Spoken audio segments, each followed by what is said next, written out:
22nd, ये बहुत easy culture का क्वेश्चन है, बेसिक बुक्स के अंदर ये मिला है, अक्सर मतलब बहुत जगह आपको पढ़ने को मिल जाएगा। सितनावसल जो केव्स हैं वो तमिलनाडु के अंदर है, जैन केव श्राइन्स का बहुत फेमस केव श्राइन्स हैं।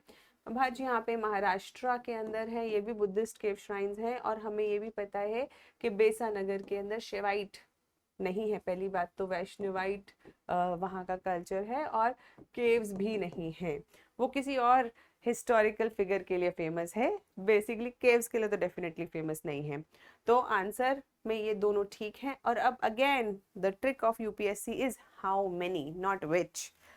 That is why it is very important to read questions very very accurately. थोड़ी बहुत जल्दीबाजी के चक्कर में अगर आपने ये बेसिक क्वेश्चन मिस कर दिया तो आते हुए भी चीजें गलत हो जाती हैं कई बार, इसीलिए presence of mind is very important. That is the first lesson of prelims. तो कितने इनमें से सही हैं? 2 सही है, only 2। Next question 23rd, 7th August is declared as the National Handloom Day। ये बिल्कुल बिल्कुल सही स्टेटमेंट है। Statement 2, it was in 1905 that the Swadeshi movement was launched on the same day। बिल्कुल, और इसी कारण से इसका नाम रखा गया है। तो क्योंकि इसी कारण से इसका नाम रखा गया है, इसीलिए both the statement 1 and statement 2 are correct, and statement 2 is the correct explanation of statement 1। Next question 24th, consider the following statement। National flag और जो ये फ्लैग कोड ऑफ इंडिया है, ये लक्ष्मीकांत में भी गिवन है, कॉन्स्टिट्यूशन में भी गिवन है, तो आपने कहीं ना कहीं पढ़ ही रखा होगा। It's a very generic question. तो अगर हम देखें स्टेटमेंट 1 क्या है, तो हमने देखा, आपने कभी नेशनल कोड देखा हो तो उसमें है कि भाई 9 साइजेस गिवन है, लेकिन कहीं पर भी mm में साइज गिवन, मतलब ये mm वाला साइज, ये वाला जो पर्टिकुलर 6 and 4 ये गिवन नहीं है, तो ये तो गलत ही है। The ratio of length of the height and width of the, ये बिल्कुल सही स्टेटमेंट है। तो अगर हमारी स्टेटमेंट 2 सही है और स्टेटमेंट 1 गलत है, तो हमारा आंसर हुआ statement 1 is incorrect, D. Then coming to question number 25, consider the following statements in respect of Constitution Day। तो स्टेटमेंट 1 क्या कहती है? Constitution Day is celebrated on 26 November every year to promote constitutional values among citizens. बिल्कुल सही बात है ये, बिल्कुल सही बात है ये। और स्टेटमेंट 2 कहती है 26 नवंबर 1949 को कॉन्स्टिट्यूएंट असेंबली ने सेटअप करी ड्राफ्टिंग कमेटी। गलत। इस दिन पे अडॉप्ट और एनैक्ट किया गया, सेट नहीं किया गया, अडॉप्ट और एनैक्ट किया गया कॉन्स्टिट्यूशन हमारा। तो इसीलिए ये वाली सेकंड स्टेटमेंट गलत है, फर्स्ट स्टेटमेंट सही है, तो आंसर हुआ सी। 26th, ये वाला बहुत यूजुअल क्वेश्चन नहीं है, इसके लिए थोड़ा सा अगर आपने कहीं से पढ़ रखा है, कुछ रैंडम रीडिंग करी है, तो इस क्वेश्चन को आप आसानी से कर सकते हैं, या करंट अफेयर्स में कहीं आया हो। पर बेसिकली मुझे नहीं ये वाला क्वेश्चन कहीं पे ऐसे डायरेक्टली मिला था। But Switzerland is one of the leading exporters of gold in terms of value. Yes, it is leading exporter. But statement 2 says Switzerland has the second largest gold reserves in the world. No, I searched on internet, it is somewhere around 7। तो मुझे भी ये वाला question खुद नहीं मैं कर पाई थी, ये भी मुझे इंटरनेट से सर्च करना पड़ा, तो इसीलिए this is something which is based on information only. कहीं रैंडम रीडिंग कर रखी होगी तो आप इसका आंसर कर पाएंगे, नहीं तो इसका आंसर नहीं कर पाएंगे इन सिंपल टर्म्स। तो इसका आंसर हुआ हमारा C. Statement 1 is correct and statement 2 is incorrect. Coming to the next question, statement 1, 27th हमारा जो क्वेश्चन है, recently USA and EU has launched Trade and Technology Council। Yes, they have launched it। ऐसा ही TTP, जो TTC हमारा एक pact हुआ हुआ है, वो इंडिया और EU के बीच में भी हुआ हुआ है, लेकिन ये स्पेसिफिकली USA और यूरोप वाला पूछ रहा है, तो उन्होंने भी ऐसा पैक्ट कर रखा है। स्टेटमेंट 1 सही है। And USA and EU claim through this that they are trying to bring technological progress and physical productivity। No, ये टेक्नोलॉजिकल प्रोग्रेस करने की कोशिश नहीं कर रहे हैं, ये ट्रेड और टेक्नोलॉजी को सिक्योर करने की कोशिश कर रहे हैं फॉर सोसाइटीज। अब यहाँ पे आप इसको लॉजिक से कर सकते थे क्या? क्या इस क्वेश्चन को बिना इंफॉर्मेशन के भी किया जा सकता था? अगर आपने ये करंट अफेयर्स में पढ़ रखा है तो दूसरी चीज, तो दूसरी स्टेटमेंट आपको लॉजिक से ही आप गलत प्रूव कर सकते हो कि यूएसए और ईयू क्या ये क्लेम करेंगे कि वो टेक्नोलॉजिकल प्रोग्रेस और फिजिकल प्रोडक्टिविटी को अपने कंट्रोल में लाना चाहते हैं? कंट्रोल चाहे लाना भी चाहते हो, कहेंगे तो नहीं। ये वाली बात कभी भी नहीं लिखी जाएगी ऐसे पेपर्स में, because no country can write such unethical terminologies को यूज नहीं कर सकती।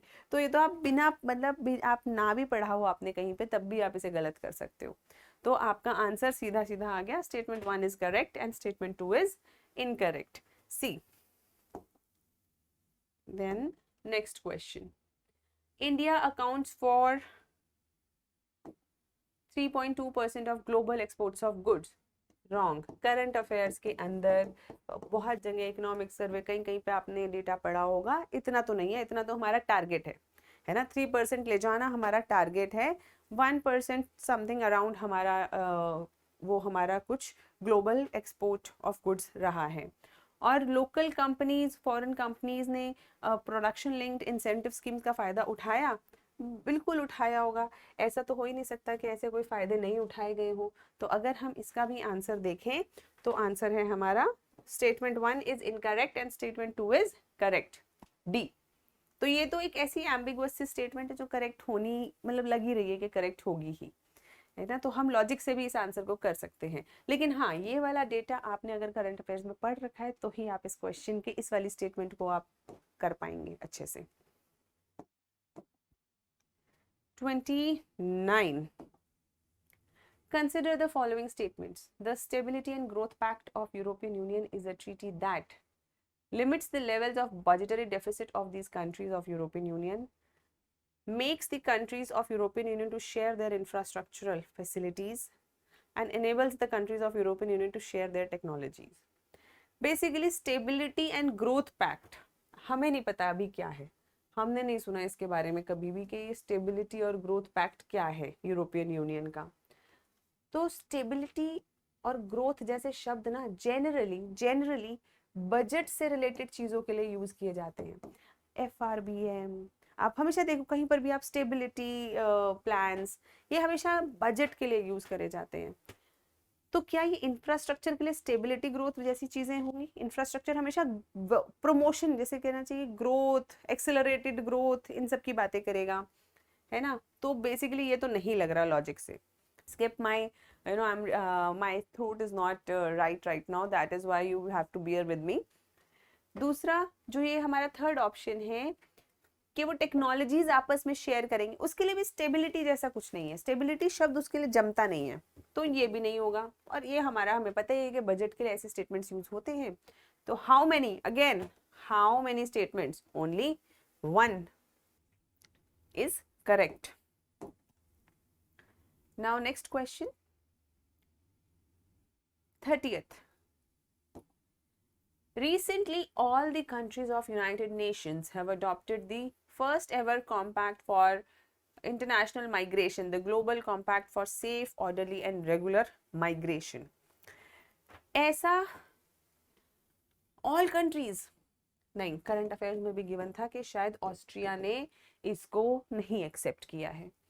सेकेंड ऑप्शन क्या है इसका? The objective and commitment stated in the GCM are binding on UN members. इतनी बड़ी कोई चीज होती तो बहुत हल्ला मच गया होता कि बाइंडिंग कोई चीज माइग्रेशन से रिलेटेड होती तो कहीं बहुत ज्यादा हल्ला मच गया होता। तो बेसिकली बाइंडिंग नहीं होती, ज्यादातर जो चीजें UN मेंबर कंट्रीज के लिए रहती हैं वो वॉलंटरी रहती हैं। लॉजिक से भी हम सोच सकते हैं वॉलंटरी रही होगी, इतने मतलब सोच रहे हैं मतलब माइग्रेशन की पूरी पॉलिसी को चेंज करने वाली चीज को बाइंडिंग कर दिया तो कंट्रीज नहीं मानेंगी, आसानी से नहीं मानेंगी, वॉलंटरी रखा तब नहीं मानी। और third, the GCM addresses internal migration. Internal migration को कैसे कंट्रोल करेगा UN? बिल्कुल लॉजिकली इनकंसिस्टेंट लग रहा है। तो बेसिकली अगर हमने लॉजिकली भी सोचा तो ये तो ऑल के हिसाब से गलत लग रहा है, ये लॉजिकली गलत लग रहा है, और ये तो हमें पता ही है कि गलत है ही है। तो कुल मिला के अगर हम देखें तो इसका आंसर होना चाहिए how many statements are correct? None. Logic से मैंने नहीं पढ़ा ये United Nation global compact safe orderly regular migration क्या है, मुझे नहीं पता था, लेकिन साथ साथ मतलब अगर हम इसे लॉजिकली भी सोचे तब भी हम इसी चीज़ पे कर लेंगे। लेकिन खैर आपको बताने के लिए मैंने एक बार सर्च कर लिया, ताकि ऐसा ना हो कि मैं एकदम ही कई बार है ना, हो सकता है कुछ गलत मैं भी बोल दूँ, तो वैसा ना करने के लिए एक बार सर्च कर लिया। लेकिन अगर आप लॉजिकली भी सोचेंगे तब भी इसी आंसर पे आप पहुंचेंगे। Okay, next 31, consider the following statements related to जननी सुरक्षा योजना। ये एक क्वेश्चन है जिसके अंदर जो खास करके ये वाली स्टेटमेंट है, इसको रिलेटेड मुझे थोड़ा सा डाउटफुल हूं मैं कि ये इस तरफ जाएगी कि उस तरफ जाएगी, लेकिन बाकी सारी एकदम क्लियर हैं। जैसे objective is to reduce maternal and neonatal mortality among poor and pregnant women, बिल्कुल सही बात है, यही करने की इसकी एम भी है। दूसरा, it aims to promote institutional deliveries, बिल्कुल सही बात है। Fourth, its objective includes providing public health facilities to sick infants up to 1 year of age. 1 year of age नहीं आएगा, जननी सुरक्षा है तो ज्यादा से ज्यादा लॉजिकली भी सोचे तो नियोनेटल को रखेंगे, क्योंकि 1 years ऑफ एज के लिए हम लोगों ने अलग अलग स्कीमें और बहुत सारी बना रखी हैं, और 1 year से बड़ा हो जाएगा तब भी बहुत अलग अलग स्कीम्स हैं हमारे पास, ICDS एंड ऑल। तो हर एज ग्रुप के लिए, हर उसके लिए एक अलग अलग स्कीम्स बना रखी हैं। तो अगर मेटरनल सिक्योरिटी है तो उनके साथ ज्यादा से ज्यादा नियोनेटल बच्चे को प्रोटेक्शन देगी गवर्नमेंट, मतलब लॉजिकली, और वैसा उसमें पॉलिसी में भी है। लेकिन अब ये वाली जो स्टेटमेंट है, that safe motherhood intervention of the state health departments, वैसे तो सारी ही schemes state health departments run करता है, चाहे कोई भी हो, चाहे सेंट्रली स्पॉन्सर्ड भी क्यों ना हो, रन तो स्टेट हेल्थ डिपार्टमेंट ही करेगा। लेकिन अब इन्होंने स्पेसिफिकली ऐसा लिखा है तो मुझे थोड़ा सा ना, थोड़ा डाउट आ रहा है, लेकिन मेरे हिसाब से ये होना चाहिए। तो कुल मिला के मेरे हिसाब से जो 31 का आंसर है, it has to be 3। How many, क्योंकि अगेन यहाँ पे क्या है, हाउ मेनी, आज अब की बार देखना प्रीलिम्स में बहुत सारे बच्चे ये हाउ मेनी और विच के चक्कर के अंदर बहुत सारे क्वेश्चंस आते हुए गलत कर जाएंगे, इसीलिए प्रेजेंस ऑफ माइंड की थोड़ी सी ज्यादा जरूरत पड़ती है। Okay, then 32, it's again a question from schemes. Anaemia Mukt Bharat strategy, तो पहला है इट प्रोवाइड्स प्रोफाइलेक्टिक, कैल्शियम तो नहीं होगा, अनीमिया तो हमें पता है किससे रिलेटेड होता है, आयरन, तो पहले तो हमें यही समझ में आ गया कि ये गलत है। दूसरा, it runs a campaign for delayed cord clamping at the time of childbirth, बिल्कुल सही बात है, ये करंट अफेयर्स में भी था, न्यूज में भी था कि आजकल एक नया जो ये तरीका अपनाने की कोशिश है कॉर्ड क्लैंपिंग को डिले करने से, ताकि ब्लड ज़्यादा बेहतर बन सके, उसके ऊपर बात है। पीरियोडिक डीवर्मिंग, ये भी बिल्कुल पॉलिसी के अंदर था, उस स्कीम का पार्ट है। और नॉन न्यूट्रिशनल कॉजेज को भी एड्रेस करना उसका पार्ट है। तो ये तीनों तो स्कीम के अंदर लिखे ही हुए थे, और लगभग सभी करंट अफेयर्स ने इनको कवर भी किया था, और ये लॉजिक से सॉल्व हो रहा है। तो बेसिकली अगर आपको ये आयरन कैल्शियम वाला है तो आप उसका क्वेश्चन आसानी से कर सकते हो। तो how many statements, only 3, 1 2 and 3, fourth वाली गलत है हमारी। इसके बाद 33, carbon fibres are used in manufacture components of automobiles and aircrafts, बिल्कुल सही बात है, ये तो हम बहुत जगह पढ़ भी चुके हैं, हम जानते भी हैं कि कॉम्पोजिट्स को की तरह से इनको यूज किया जाता है, तो क्योंकि लाइट वेट होते हैं ये कार्बन फाइबर्स और बहुत स्ट्रेंथ होती है इनके अंदर। और कार्बन फाइबर्स क्या रिसाइकिल करे जा सकते हैं? बिल्कुल, इसमें लिखा है नहीं करे जा सकते, लेकिन रिसाइकिल करे जा सकते हैं, तो ये वाली स्टेटमेंट हमारी गलत हो गई। तो अगर हम देखें तो ओनली 1, कार्बन फाइबर्स को रिसाइकिल क्यों नहीं कर पाएंगे हम? और ये भी करंट अफेयर्स का कहीं ना कहीं पार्ट था कि इनको रिसाइकिल करा जा सकता है, तो इसको करा, this is not a very difficult direct question. 34, detection of car crash which results in deployment of airbags almost instantaneously, ये सब किसका काम है? एक्सेलेरोमीटर का, is the functions of accelerometer, ये तो है ही। देखो इसमें और इसमें बहुत ज्यादा अंतर नहीं है, दोनों का मैकेनिज्म सेम है, तो अगर ये सही है ये तो सही होना ही होना है, क्योंकि दोनों का मैकेनिज्म है। उसमें कार ऐसे जाके जा रही है तभी एयरबैग्स खुल रहे हैं, तो किसी चीज का एक्सेलरेट होने से, बहुत तेजी से आने से एयरबैग्स खुल गए। तो उसी तरह से लैपटॉप अगर बहुत तेजी से गिरा तो तुरंत उसके अंदर क्या क्या चीज डिटेक्ट, क्या मैकेनिज्म से डिटेक्शन होगा? एक्सेलरोमीटर से डिटेक्शन होगा कि वो गिर रहा है, तो तुरंत उसका हार्ड ड्राइव उसकी और टर्न ऑफ हो जाएगी। और लगभग यही सेम टेक्नोलॉजी स्मार्टफोन्स में भी यूज होती है। क्योंकि उसके अंदर भी आप टिल्ट करते हो ना, ऐसे ऐसे ऐसे ऐसे करते हो, तो वो भी यहाँ पे एक्सेलेरोमीटर से होता है। तो कुल मिला के the answer is all 3। 35th question, the role of biofilters in recirculating aquaculture systems. Again इसको थोड़ा सा लॉजिक से करके देखने की कोशिश करते हैं। बेसिकली कुछ बायोफिल्टर्स है, नॉर्मल फिल्टर तो कोई सा भी हो सकता था, है ना, लेकिन उसके आगे उन्होंने क्या लगाया, बायो, मतलब किसी पर्टिकुलर टाइप के ऑर्गेनिजम्स का रोल इसके अंदर आएगा, जो कि कुछ या तो केमिकल या बायोलॉजिकल प्रोसेसेस करेंगे और उसको क्लीन करने की कोशिश करेंगे। फिल्टर है मतलब साफ करेंगे एक्वाकल्चर्स को। एक्वाकल्चर्स क्या है, पानी के अंदर जो हमारी कल्चर फिशेस वगैरह को हम लोग पालते हैं। तो अगर हम पहला देखते हैं कि bio filters provide waste treatment by removing uneaten fish feed. सड़ जाएंगे नहीं तो खाना जो पुराना जो खाया नहीं है फिशेस ने, तो उसको तो हटाना ही पड़ेगा। फिल्टर है, काम ही यही है ना, तो बिल्कुल सही बात है। Biofilters convert ammonia present in fish waste to nitrate. ये भी लगभग ठीक बात लग रही है, क्योंकि अमोनिया बहुत ज़्यादा टॉक्सिक होता है और वो पूरी फिशेस को नुकसान पहुंचा सकता है। और बायो है तो कुछ ऐसे बैक्टीरियाज वो लोग यूज करेंगे जो कि अमोनिया को कन्वर्ट करके लेस टॉक्सिक नाइट्रेट में कन्वर्ट कर दें। और biofilters increase phosphorus as nutrition for fish in water. ये थोड़ा सा मुझे कम समझ में आ रहा है कि फॉस्फोरस को क्यों इंक्रीज करेंगे। अब फॉस्फोरस अब मुझे इसके ऊपर बहुत ज़्यादा श्योरिटी नहीं है। अगेन ये वाला जो पोर्शन है थोड़ा सा मुझको डाउटफुल लगता है, कि एक तरफ लग रहा है कि भाई जो फॉस्फोरस है वो क्यों बढ़ाएगा कोई भी बायोफिल्टर, है ना, और दूसरी तरफ मतलब अब हमें इसके ऊपर क्लैरिटी नहीं है। खैर आंसर जो है इसका वो या तो ऑल 3 है या फिर ओनली 2 है। जहां तक हम लोगों को अगर एक चूज करना पड़ रहा है तो हम लोग ओनली 2 कर सकते हैं चूज, अगर हम चाहें तो। अगर आपको लग रहा है कि नहीं मतलब ये वाला भी अगर आप और इंटरनेट पे सर्च करेंगे, बट ये थोड़ा रिसर्च वाला हो जाएगा, क्योंकि मुझे डायरेक्टली अपनी समझ से नहीं लगा, किताबों में मुझे ऐसे डायरेक्टली नहीं मिला। तो अगर इंटरनेट पे सर्च करने लगेंगे, थोड़ा डीप में सर्च करने लगेंगे, तो कोई ना कोई रिसर्च पेपर बता ही देगा इसके बारे में। लेकिन मुझे लगता है जो भी बहुत ज़्यादा डीप रिसर्च से मिले उसको थोड़ा सा विराम दे देना चाहिए। या तो इसका आंसर ओनली 2 है या फिर ऑल 3 है, लेकिन जहां तक है ओनली 2 होना चाहिए, मुझे ऐसा लगता है। 36, ये एकदम इंफॉर्मेशन बेस्ड फैक्चुअल क्वेश्चन है, इसके लिए आपको पता होना ही चाहिए। अगर आपने नहीं पढ़ा तो आप इसे नहीं कर पाएंगे। यहाँ पे ये वाली जो definition,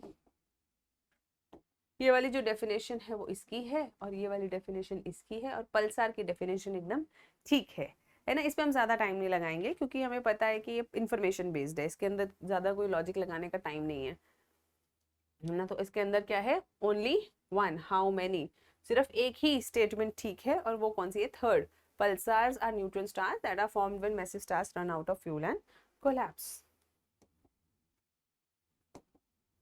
Which of the following countries has own navigation system? ये भी एक बहुत बड़ा फैक्चुअल सा क्वेश्चन है। जापान। ये हमने बहुत सारे नेविगेशन सिस्टम्स के बारे में पढ़ा है, हमें पता है रशिया का अपना है, यूएस का अपना है, चाइना का अपना है, हम भी अपना बना रहे हैं, तो जापान का भी एक अपना है, ये भी हमें पता है। This is a very common factual question.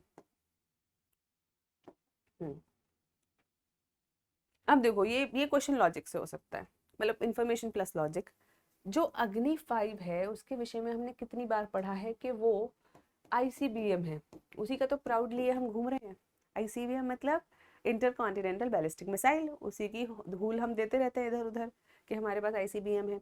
तो ये जो है, अब आईसीबीएम मतलब इंटरकॉन्टिनेंटल बैलिस्टिक मिसाइल, तो मीडियम रेंज तो नहीं है, तो ये वाली स्टेटमेंट तो पक्का ही गलत हो गई। यानी कि अगर हम देखें तो ये और ये तो डायरेक्टली कट गए, है ना। अब हमारा ऑप्शन क्या बचा, या तो 1 सही है या नहीं सही है।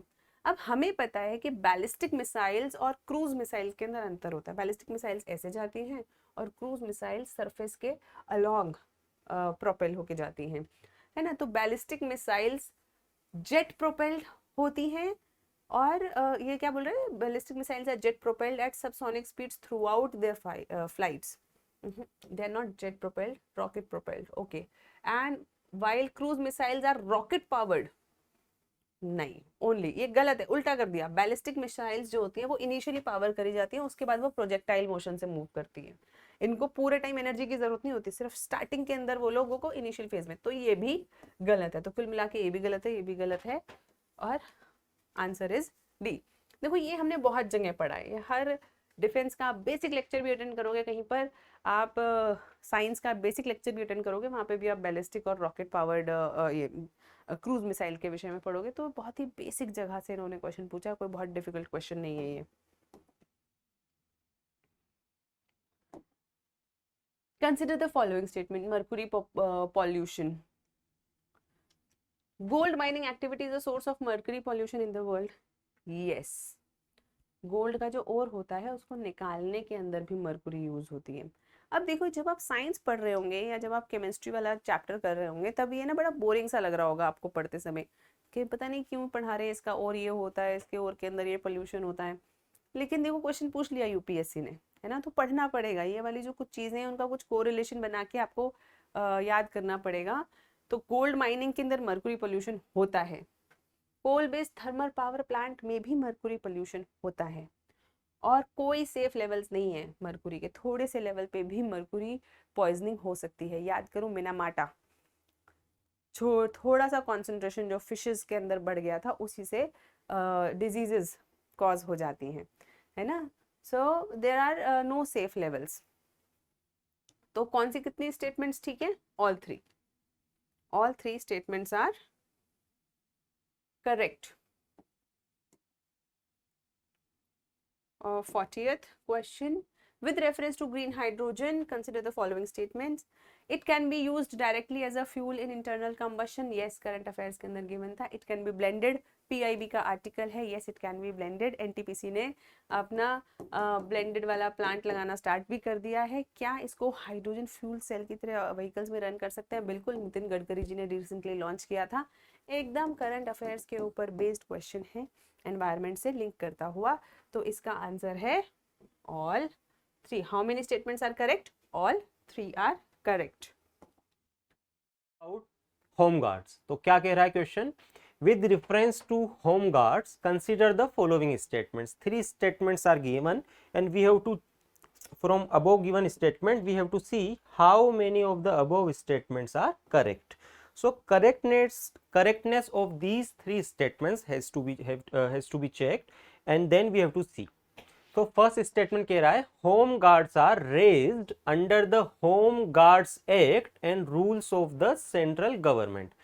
तो इसमें गलती यह है कि सेंट्रल गवर्नमेंट नहीं बल्कि स्टेट गवर्नमेंट, हर स्टेट का अपने होम गार्ड्स होते हैं और होम गार्ड्स के एक्ट और रूल्स जो होते हैं हर स्टेट के अलग होते हैं। तो यहाँ पे सेंट्रल गवर्नमेंट नहीं स्टेट गवर्नमेंट आना चाहिए, तो ये फॉल्स, अनट्रू स्टेटमेंट है। Second statement, the role of the home guards is to serve as an auxiliary force to the police in maintenance of internal security. ये बिल्कुल करेक्ट स्टेटमेंट है, जब इसका ये इसका वन ऑफ द रोल है। Third statement, to prevent infiltration on the international border coastal area border wing home guards battalion border wing home guard battalions have been raised in some states. आप लोगों में से कुछ को doubt हो सकता है कि जो इंटरनेशनल बॉर्डर है वो तो बीएसएफ या इसी तरह की ऑर्गेनाइजेशन मेन करती हैं, तो ये स्टेटमेंट गलत है। पर ये स्टेटमेंट भी बिल्कुल सही है। If you go to the site of home guards, ये दोनों स्टेटमेंट्स आपको वहां मिलेंगे कि कुछ स्टेट्स ने कोस्टल एरिया और इंटरनेशनल बॉर्डर में बॉर्डर, नाम क्या है, border wing home guards battalion raise करी है। तो 2 और 3 इज द करेक्ट स्टेटमेंट। तो कितने इसमें करेक्ट हैं? ओनली 2। फर्स्ट गलत है, 2 and 3 are correct statement. We will now move to the next question. The next question is 42nd question which is talking about 3 pairs दे रखे हैं और बताना है एक्शन और एक्ट के ये सही है गलत है। मैच द फॉलोइंग टाइप का है, हम देखते हैं। अनऑथोराइज्ड वियरिंग ऑफ पुलिस और military uniform official secret act 1923, ये सही है। इसके सेक्शन 6 में इस तरह की बात हो रही है। थर्ड देखते हैं, celebratory gunfire which can endanger the personal safety of others, ये भी ठीक है, रिसेंटली अमेंड हुआ है, 2019 में न्यूज में था। ये भी बिल्कुल सही स्टेटमेंट है, पहला भी बिल्कुल सही है। सेकंड स्टेटमेंट देखिए, बात हो रही है Indian evidence act. Evidence act का काम कहाँ पे आता है, कोर्ट में आता है। बात हो रही है knowingly misleading or otherwise interfering with a police officer or military officer when engaged in their duties. Military और पुलिस ऑफिसर का एविडेंस एक्ट में ये बिल्कुल गलत स्टेटमेंट है, इससे करेक्टली मैच्ड नहीं है। तो 1 और 3 इज द करेक्ट स्टेटमेंट। तो जो पेयर मैच है वो है only 2, 1 and 3 are correct statement, second है गलत है। आगे बढ़ते हैं 43। Consider the following pairs. देखिए जो बात हो रही है इसमें 3 रीजन दे रखे हैं, reasons often mentioned in news and reason for being in news. तो पहला रीजन दे रखा है नॉर्थ कीवू एंड इतुरी और मैच करा हुआ है war between Armenia and Azerbaijan, पर ये रीजन कहाँ है, ये अफ्रीका में रीजन है, हमें पता है, तो ये गलत स्टेटमेंट है। सेकंड इज नागोर्नो काराबख, ये अर्मेनिया का रीजन है, जबकि यहाँ दे रखा है इंसर्जेंसी इन मोजाम्बिक, ये भी गलत हो गया और फर्स्ट भी गलत हो गया। Third is Kherson and Zaporizhzhia और इसमें दे रखा है dispute between Israel and Lebanon, this is wrong. अभी जो यूक्रेन कॉन्फ्लिक्ट चल रहा है ये यूक्रेन के एरिया है, तो ये भी गलत हो गया। तो 1, 2 and 3 all are wrongly matched, सही नहीं है। तो करेक्टली मैच्ड कितने हैं, none, D is the answer. Now we will see the next question which is 44 question. इसमें क्या है, कंसीडर द फॉलोइंग स्टेटमेंट्स। दो स्टेटमेंट्स दे रखे हैं, we have to check their correctness and either the second statement is correct explanation of first or not. The first statement is saying Israel has established diplomatic relation with some of the Arab states.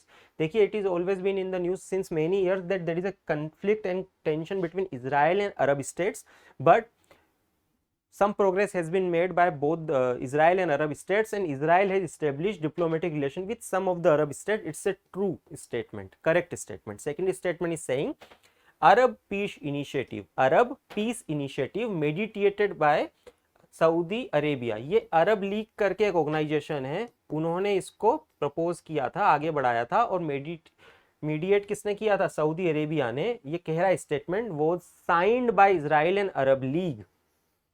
देखिए ये अभी तक ये अरब league ने propagate जरूर किया था, Saudi Arabia ने मीडिएट भी किया था, पर इजराइल ने इसको अभी तक साइन नहीं किया है। तो this is a wrong statement, this is a untrue statement, this is a false statement. तो हमारा statement 1 is correct but statement 2 is incorrect, so option C is the answer of this question. Now we will see the next question which is 45। It is also it is about the different sports awards. देखिए ये जो statement है major Dhyan Chand Khel Ratna award, इसमें recently I think 2015 के आसपास इसमें change हुआ था, वही चेंज यहाँ पर रिफ्लेक्ट कर रहा है क्राइटेरिया में, जिसमें 4 ईयर जोड़ा गया था। पहले ये 4 ईयर नहीं इंडिविजुअल ईयर के बेसिस पे था, पर बाद में क्राइटेरिया चेंज करके 1 ईयर से 4 ईयर कर दिया गया for the most spectacular and outstanding performance by sport person over period of 4 years. This is the correct statement. ये recently some years back change हुआ था क्राइटेरिया, पहले क्राइटेरिया 1 ईयर था, फिर बढ़ा के उसको 4 ईयर कर दिया था, तो ये करेक्ट है। Arjuna award for the life time achievement by sport person, नहीं, लाइफ टाइम अचीवमेंट के लिए क्या मिलता है, major Dhyan Chand life time achievement award, not the Arjuna award, तो ये गलत है। Dronacharya award to honour eminent coaches who have successfully trained sports person और टीम्स, ये बिल्कुल ठीक है। द्रोणाचार्य अवार्ड, तो Dronacharya the legendary guru during the Mahabharata period, उनके ऊपर ये अवार्ड रखा गया है। अर्जुना अवार्ड भी हमने देखा, ये भी महाभारत के कैरेक्टर के ऊपर ही है।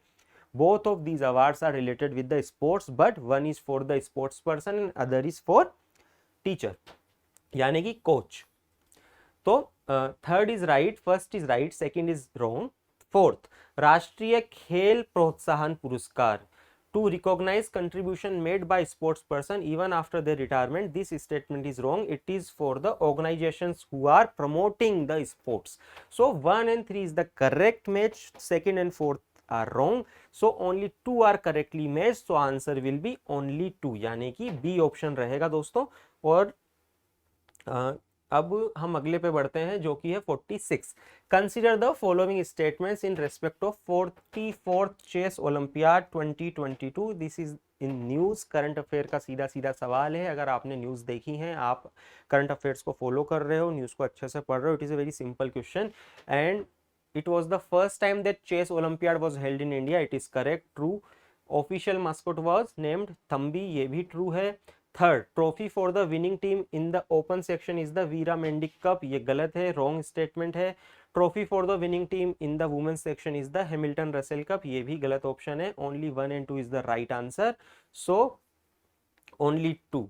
How many of the statements given above are correct? Only 2. So we will now see the next question, which is 47. 47 question is again related with the geography, areas in conflict and recently which has been in the news. So area of conflict mentioned in news and country where it is located, it is saying about the Donbas और match कर रहा है Syria से, जबकि हमें पता है अभी हमने यूक्रेन क्राइसिस चल रहा है, हमने इसको बहुत फॉलो भी किया है। Answer is it should be Ukraine, not the Syria. Second, काचिन दे रखा है इथियोपिया, नहीं, हमें पता है आंसर क्या है, हमारा neighbouring country Myanmar. The third one is Tigray, which is matched with North Yemen, which is the wrong answer. It is Ethiopia. So all three options are wrongly matched. So correctly matched में none, यानी कि D is the correct answer for this question. आप देख रहे हैं ये current affair का question है, बट बहुत ही सिंपल है। If you have been following international news thoroughly, then it is a very simple question. देखिए, अब we will go to the next question, which is 48th question. In the recent years, देखिए वापिस recently जो news में है और कहाँ international affairs की न्यूज है, ये 48 question we are seeing. In recent years Chad, Guinea, Mali, Sudan caught the international attention for which one of the following reasons common to all of them. हम देखते हैं कि अफ्रीका में कई countries में इस तरह की दिक्कत, इंटरनल डिस्टर्बेंसेस, कू वगैरह चलते रहते हैं और न्यूज में भी रहते हैं। तो अगर आप न्यूज फॉलो कर रहे हैं तो it is very easy question. तो ये क्यों न्यूज में था? Because of successful coups have been witnessed in these 48 question.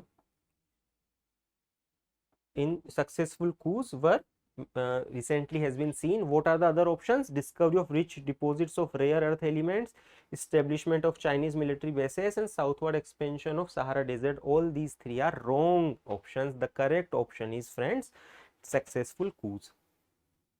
The next question, 49 question, is talking about three options are given and it is talking about green hydrogen and its use expected to play significant role in decarbonizing how many of the above industries. So हमने देखा है recent years में environment ecology के काफ़ी सवाल पूछे जाते हैं और जब भी यूज का क्वेश्चन आता है how different things can be use positively, so generally इसका आंसर इस तरह की क्वेश्चंस का ऑल ऑफ द अबव भी होता है, जो यहाँ पर भी केस है। ये जो है expected to play significant role in decarbonizing, कौन सी इंडस्ट्री? ऑल थ्री इंडस्ट्रीज में इनका ग्रीन हाइड्रोजन का बहुत ही पॉजिटिव रोल हो सकता है, एक्सपेक्ट किया गया है। All three is the correct options, all three is the answer.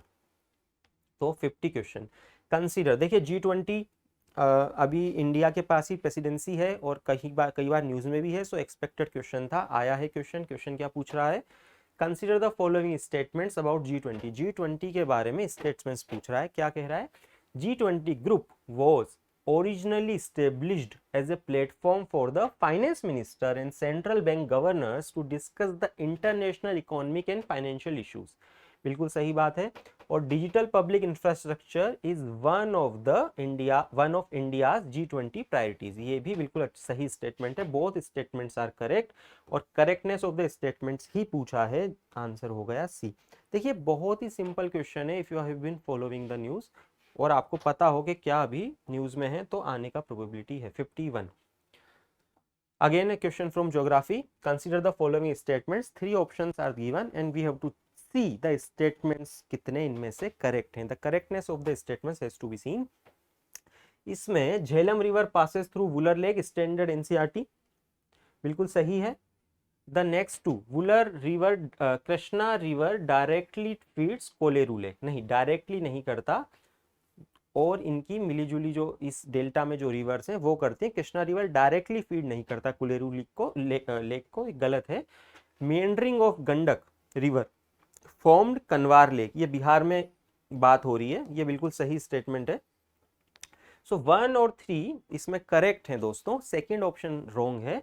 ये बहुत ही स्टैंडर्ड, हम जब हम ज्योग्राफी प्रिपरेशन करते हैं तो कुलेरू लेक हो गया, वुलर लेक हो गया, इनको तो हम बहुत ही इजीली हम सभी लोग पढ़ते हैं, डिटेल में पढ़ते हैं। कहाँ आपको दिक्कत आ सकती है, कन्वर लेक की आपको थोड़ी दिक्कत आ सकती है, क्योंकि इतना जनरली हम इस लेक के बारे में नहीं पढ़ते हैं, पर other two lakes we usually read in very detail and almost in all courses. So answer is only two statements are correct. Now we have to see the next 52nd question. 3 ports are given and how many, और हमें देखना है कितने correctly pair matched हैं. बहुत ही easy question है, देखेंगे कैसे. कामाराजार पोर्ट के लिए कह रहा है first major port in India registered as a company because of this special feature many times has been in the news. Correct answer है Mundra port. Largest privately owned port in India, many times has been in the news, ये भी बिल्कुल सही है. Largest container port in India, option है Visakhapatnam port, which is wrong. We know which port is that, Nhava Sheva. कहां पर है? जवाहरलाल नेहरू पोर्ट जो जिसका नाम है, कहां पर है? मुंबई. तो गलत है, 1 और 2 is the correct, only 2 pairs are correctly matched. Now 53 ये कह रहा है how many of above are deciduous trees. 3 trees are given and we have to see इनमें डेसिडुअस कौन से हैं. अगर हम तीनों ट्रीज को देखेंगे, आप नाम देखिए, बात हो रहा है टीक, महुआ और जैक फ्रूट. हमको पता है, बहुत इजी है, जैक फ्रूट क्या है? एवरग्रीन. और पूछ क्या रहा है? डेसिडुअस. तो डेसिडुअस में टीक है और महुआ है, ये दोनों डेसिडुअस हैं. तो only 2 pairs are correctly, only 2 इसमें करेक्ट है. जैक फ्रूट इज एवरग्रीन, तो गलत हो गया, तो आंसर है B. The next is 54. Consider the following statements. बहुत इंटरेस्टिंग क्वेश्चन है, न्यूज में भी रहा है. India has more arable area than China. Although China का एरिया इंडिया से ज्यादा है, पर एरेबल एरिया इंडिया में चाइना से ज्यादा है. करेक्ट स्टेटमेंट है. The proportion of irrigated area, देखिए यहां पे टोटल एरिया की बात नहीं हो रही है. Proportion of irrigated area is more in India as compare to China, means total area के कंपेरिजन में, not in the absolute term but in percentage of terms of total area, the proportion of irrigated area is more in India as compare to China. Absolute term में बात नहीं हो रही है, proportion के term में बात हो रही है. इंडिया का सरफेस एरिया वैसे भी चाइना से कम है, तो प्रोपोर्शन में पर हमारा इरिगेटेड एरिया चाइना से ज्यादा है. करेक्ट स्टेटमेंट है. The third statement, the average productivity per hectare in Indian agriculture is higher than that of China. ये एक रॉन्ग स्टेटमेंट है, many time has been in the news, और हम पढ़ते भी हैं कि हमारी जो एवरेज प्रोडक्टिविटी है चाइना से कम है. चाइना का एरेबल एरिया हमसे कम है, पर फिर भी प्रोडक्शन ज्यादा है. इसी बात को लेके हम पढ़ते हैं कि how to increase our productivity in Indian agriculture so that our farmers can have more money at their disposal, we can have more food security and a better lifestyle for our the people living in the rural area and involved in the agriculture sector. So इसमें सिर्फ 2 option सही हैं. 55. Which one of the following is the best example of repeated falls in sea level giving rise to present day extensive marshland? देखिए अगर आप इस question को ढंग से पढ़ेंगे तो आपको समझ में आ जाएगा. हिस्टोरिकल पर्सपेक्टिव की बात हो रही है, जो जियोलॉजिकल टाइम स्केल में repeated falls in sea level हुआ, मतलब कि सी लेवल पीछे सिरकता गया और जमीन छोड़ता गया. मतलब पुराने जमाने में जहां सी था, अभी वहां पे सक्सेसिवली जब वो सी लेवल पीछे जाता गया, फॉल होता गया, तो जमीन बाहर आती गई और जमीन आज वहां पे सी नहीं है. तो ऐसा कौन सा जियोलॉजिकल टाइम स्केल में इवेंट हुआ जहां पे ऐसा हुआ? तो रन ऑफ कच्छ हमें पता है कि रन ऑफ कच्छ में एक टाइम पे ये हिस्सा जो अभी रन ऑफ कच्छ है, once upon a time it was below the sea level. Sea was flowing over the run of Kutch, but over a period of time it has been repeated fall हुआ sea level में, और run of Kutch is now not a part of regularly, not under the sea. Now most of the time it is above sea. Some parts में ऐसा हमने देखा है कि सी level कभी कभी बढ़ता है घटता है, कुछ एरिया आ जाता है सी के अंदर, पर most of the run of Kutch is now not under the sea. So answer is D. Geological time frame से अगर आप देखते हैं तो बहुत ही इजी है, कंफ्यूजन नहीं होता. 56. इसमें rutile इमेनाइट abundantly available in certain coastal tracts of India are rich sources of which of the following? ये कई बार न्यूज में भी रहा है, टाइटेनियम इज द आंसर, इसमें ज़्यादा डिस्कस नहीं करेंगे। 57, about 3/4 of world's cobalt, a metal required for the manufacture of batteries for electric motor vehicles is produced by। देखिए इलेक्ट्रिक मोटर को लेके हमारी गवर्नमेंट का भी पुश है और वर्ल्ड लेवल पर भी एक पुश है, because of the climate change का जो अभी फिनोमिना चल रहा है और क्लीन इन्वायरमेंट की जो बात चल रही है, तो there is a strong push toward the electric motor vehicles. इसलिए उसमें क्या लगता है, कोबाल्ट। कोबाल्ट क्यों यूज होता है, बैटरीज के लिए, बहुत ही इंपॉर्टेंट है, न्यूज में भी काफी टाइम पर है, और इसका आंसर है दोस्तों democratic republic of Congo. So ये न्यूज में था इसलिए पूछा है। तो we can see there is a method in the madness. अगर हम कहें कि मेडनेस है यूपीएससी प्रिपरेशन में, यूपीएससी के पेपर में, no, there is a method. जो भी पूछा जा रहा है न्यूज में है, और अगर आपको पता है क्या पढ़ना है, अगर आपको सही गाइडेंस है, तो आप इजीली नंबर ला सकते हैं, स्कोर ला सकते हैं। हम देख ही रहे हैं, आपको बता रहे हैं कि क्यों आया है क्वेश्चन, कहाँ से आया है। विच one of the following is a part of Congo basin. Congo basin जब हम पढ़ते हैं मैप की क्लासेस में, बहुत हम सारे मेजर बेसिन्स कवर करते हैं, तो कॉन्गो बेसिन के बारे में भी हम पढ़ते हैं और हम देखते हैं अफ्रीका का पार्ट है, और इसका आंसर है कैमरून। कैमरून एक कंट्री है अफ्रीका में। South Sudan, Uganda, Nigeria is not a part. Nigeria आपको पता है एक रिवर है नाइजर, उसके नाम पर है, तो अगर उससे रिलेटेड क्वेश्चन आता तो हम इस पे जाते। Congo basin is the, Cameroon is the answer. 59, interesting, Indian geography से है। Amarkantak hills are at the confluence of Vindhya and Sahyadri. Vindhya और सतपुरा, एनसीईआरटी अगर आप पढ़ेंगे तो विंध्यास और सतपुरा के कन्फ्लुएंस पे है अमरकंटक हिल्स, आपको पता लगेगा। तो ये स्टेटमेंट गलत हो गया। Biligiri Rangan hills constitute the eastern most part of Satpura. Satpura का ईस्टर्न मोस्ट पार्ट ये कह रहा है बिलीगिरी रंगन हिल से। वापिस एनसीईआरटी की तरफ जाएंगे, आंसर इज मेकाल रेंज। ठीक है। Seshachalam hills constitute the southern most part of Western Ghats. वापिस एनसीईआरटी जाएंगे, आंसर क्या है, Eastern Ghats. Seshachalam hills previous year question में हमने कई बार करा है। Vindhyas, Satpura, Amarkantak previous year question में हमने कई बार करा है, हमने कई बार डिस्कस किया है स्टूडेंट से, और सतपुरा रेंज भी हमने डिटेल्ड में कई बार अपने स्टूडेंट्स और से पुराने ईयर के प्रीवियस ईयर क्वेश्चंस के टाइम डिस्कस किया है। तो यूपीएससी जो भी पूछ रहा है प्रीवियस ईयर से काफ़ी आपको मदद मिलती है, और ये तो स्टैंडर्ड एनसीईआरटी में भी है अगर आपको सही गाइडेंस मिले। तीनों स्टेटमेंट गलत हैं, है ना, तो none of the above statements are correct. ये भी देखना है कि करेक्ट पूछ रहा है या इनकरेक्ट पूछ रहा है। यहाँ पे करेक्ट पूछ रहा है तो we have to be very sharp in जब हम करें, और अपने अलर्ट रहना है कि करेक्ट पूछा है इनकरेक्ट पूछा है, वरना सही सोल्व करके भी हम गलत आंसर पे पहुंच सकते हैं। So all three options are wrong. So now 60, question number 60. With reference to India's projects on connectivity, consider the following statement. Very interesting. Let's see. East-West Corridor project under Golden Quadrilateral project connects Dibrugarh and सूरत। सही है कि गलत है? डिब्रूगढ़ को सूरत से जोड़ता है या पोरबंदर को सिलचर से जोड़ता है? पोरबंदर को सिलचर। सिलचर कहाँ है? ईस्टर्न इंडिया में। पोरबंदर कहाँ है? वेस्टर्न इंडिया में। Trilateral highway connects Moreh in Manipur and Chiang Mai in Thailand via Myanmar। Trilateral highway एक बहुत ही एम्बिशियस प्रोजेक्ट है ईस्टर्न इंडिया को कनेक्ट करने का। कहाँ? आउटसाइड इंडिया से, और इससे ये मणिपुर को जोड़ता है। यार about the infrastructure investment trust, many times they have been in the news and we will see why this question has been asked. First statement is interest income from the deposits in infrastructure investment trust distributed to their investor is exempted from tax. Income is exempted from tax, but the dividend is taxable. This is a wrong statement. And the second statement, infrastructure investment trust are recognized as borrowers. कहाँ पर?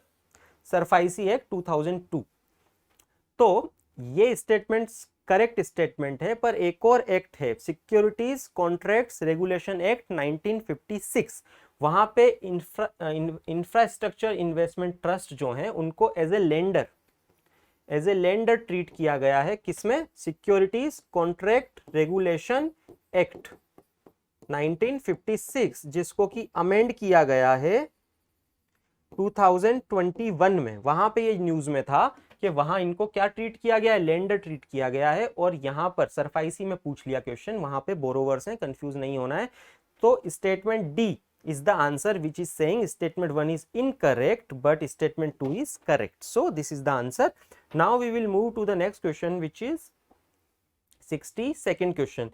62nd question क्या कह रहा है, देखिए, जब भी कोई ऐसी सिचुएशन आती है जिसमें कि इकोनॉमी को कोई भी थ्रस्ट इकोनॉमी बहुत ही खराब सिचुएशन में आ जाती है, इकोनॉमी खराब हो जाती है और there is a push is needed from the government and the central banks, जैसे कि कब हुआ था, पेंडेमिक, कब हुआ, कोविड पेंडेमिक में, जब economy is not in a good situation. So many, almost all the central banks and governments across the board, across the world, उन्होंने क्या करा, लेंडिंग रेट कम कर दी। क्यों लेंडिंग रेट कम करी, ताकि there will be supply, money supply in the market will be more. Public के पास जब पैसा आएगा तो कंजम्पशन भी ज्यादा होगा, कंजम्पशन ज्यादा होगा तो it will give a push to the industries.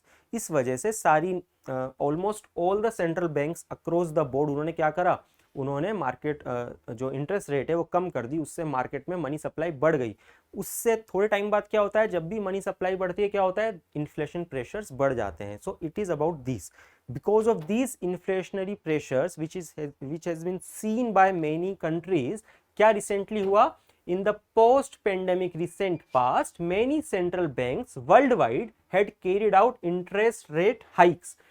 क्योंकि इन्फ्लेशन बढ़ रहा था, मार्केट में मनी सप्लाई बढ़ रहा था, तो कई कंट्रीज के सेंट्रल बैंक्स ने रिसेंट पास्ट में क्या करा, इंटरेस्ट रेट हाइक करा। क्यों, to counter the inflationary pressures. ये बिल्कुल सही स्टेटमेंट है। Second, central banks generally assume that they have the ability to counteract the rising consumer prices via monetary policy means। बिल्कुल ठीक बात है। मॉनेटरी पॉलिसी मींस क्या है, वो पॉलिसीज जो मनी सप्लाई को अफेक्ट करें। क्यों, क्योंकि राइजिंग कंज्यूमर प्राइसेस मतलब इन्फ्लेशनरी प्रेशर्स को कम करने के लिए मॉनेटरी पॉलिसी का सहारा लिया जाता है।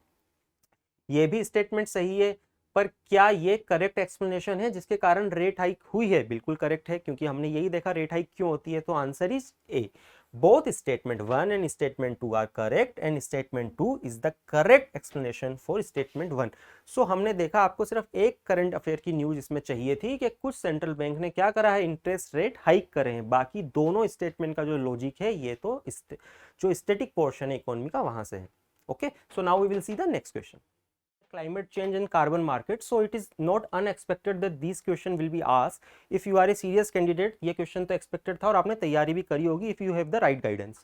So we will see in the first statement, carbon markets are likely to be one of the most widespread tools in the fight against climate change। This is obviously a true statement, correct statement। हमको पता है कि climate change में market जो carbon markets हैं वो क्यों बनाए गए हैं कि आप अगर emit ज़्यादा कर रहे हैं और आप अपनी लिमिट के अंदर आप काम नहीं कर पा रहे हैं, so you can earn those credits from some other country और अदर कंपनीज जहां पर जिन्होंने कार्बन क्रेडिट्स अर्न करे हैं by using good things like planting trees and other activities और adopting the carbon neutral technologies।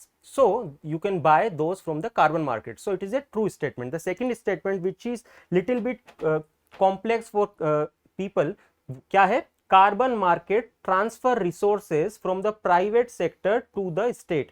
अब इसमें लग सकता है कि कार्बन मार्केट्स तो प्राइवेटली एक तरीका है जिसमें ट्रेडिंग हो रही है, तो इसमें प्राइवेट सेक्टर से स्टेट में कैसे जा रहा है। पर हमने देखा है कि कई बार स्टेट भी इस एक्टिविटीज में इन्वॉल्व होता है और यहाँ प्राइवेट सेक्टर से स्टेट में कैसे जा रहा है, by the taxation.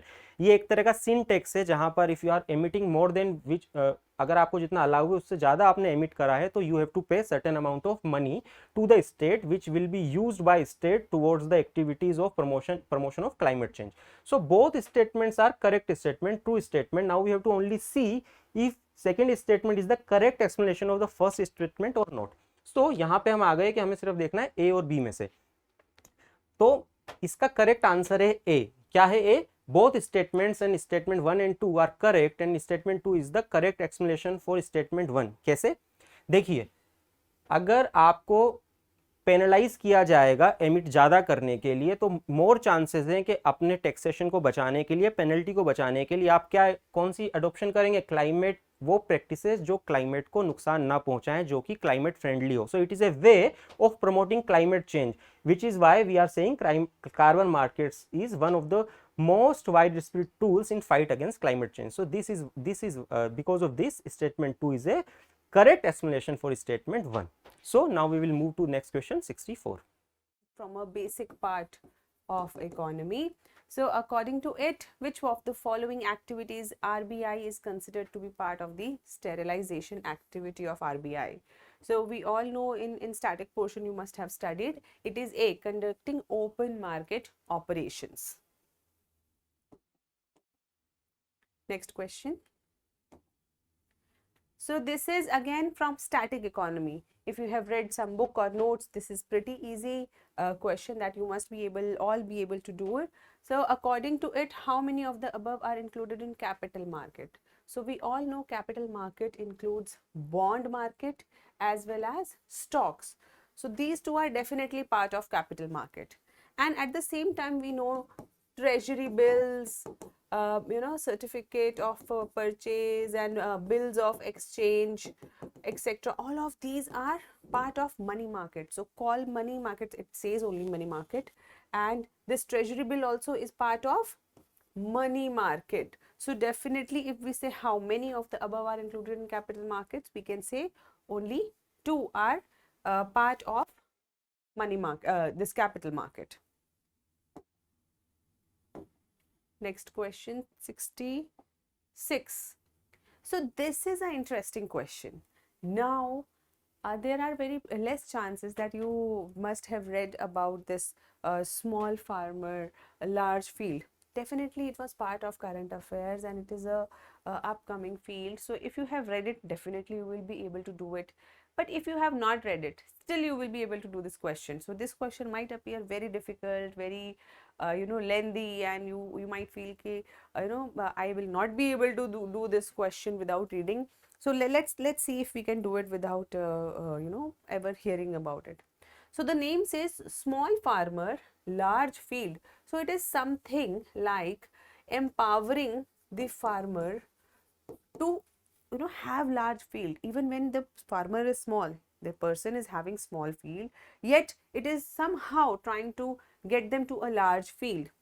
So first option says resettlement of large number of people uprooted from their countries due to war. Seriously, which country will give land to the uprooted people, and that to large fields? Not possible. So logically this is inconsistent. Now come to the second option. Many marginal farmers in an area organize themselves into groups and synchronize and harmonize selected agricultural operations. This is a possibility. Why? Because even when many marginal and small farmers are coming together, yet they are trying to leverage their own qualities or their own strengths to have a larger field. Now read the third option. Many marginal farmers in an area together make a contract with corporate body. Contract with corporate body. It seems more like contract farming. So it doesn't seem like some small farmer large field, it's contract farming nearly. The company extends loans, technical knowledge, something like extension services. And company, again some private initiative, and that's more like corporate in nature. So if you see logically, it appears that only option that is most suitable is B, and according to me that should be the answer, and yes, it is the answer. Now the next question, 67. This is Niger seeds, we feel like it's something very different. So it is Kala Til. You must have heard about this in your house. So Kala Til or Niger is a product for which government provides MSP. Yes, it is a kharif crop. Yes, at the same time, a Niger or Kala Til is also a rabi crop in certain areas like Orissa. So definitely here the word only is not written. So this statement becomes right. If it had been only kharif crop, then it would have been wrong. Third, some tribal people in Amazon use Niger oil for cooking. Now even Amazon sells it. So not just tribal people, but many household now use this oil for their cooking. So in essence, we can say how many? All three are right statements. Next question is commonsensical question. It doesn't require any, knowledge of any particular subject matter. It says which of the following or how many of the following are considered as intangible investments. Intangible means something which doesn't occupy space, time, and which you do not which you are not able to touch.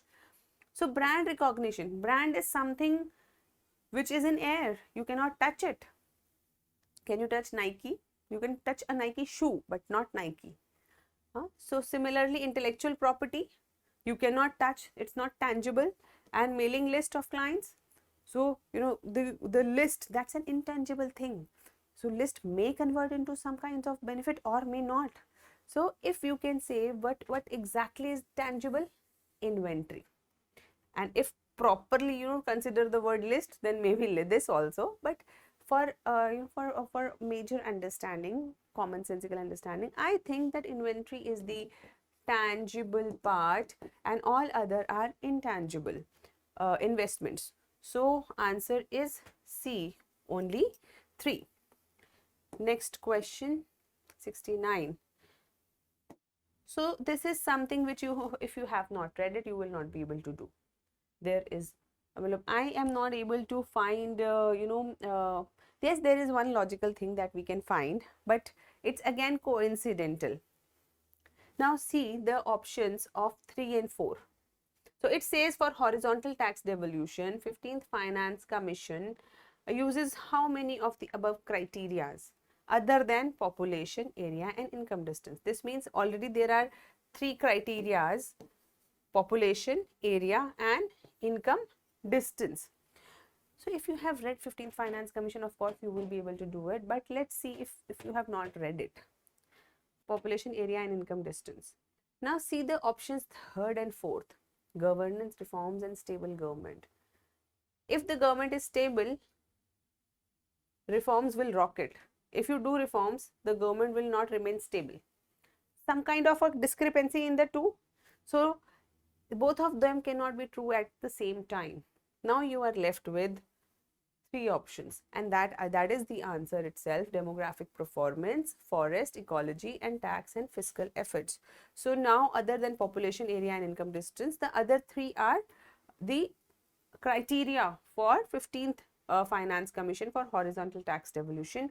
And if we go in a little more detail, then you can find that 12.5% is the percentage here. Forest and ecology is 10%, tax and efforts is 2.5%, population is nearly 15%, area is 15% and income distance is 45%. So if you go in detail, then we can find this. So answer here is 1, 2, 3, only 3, B.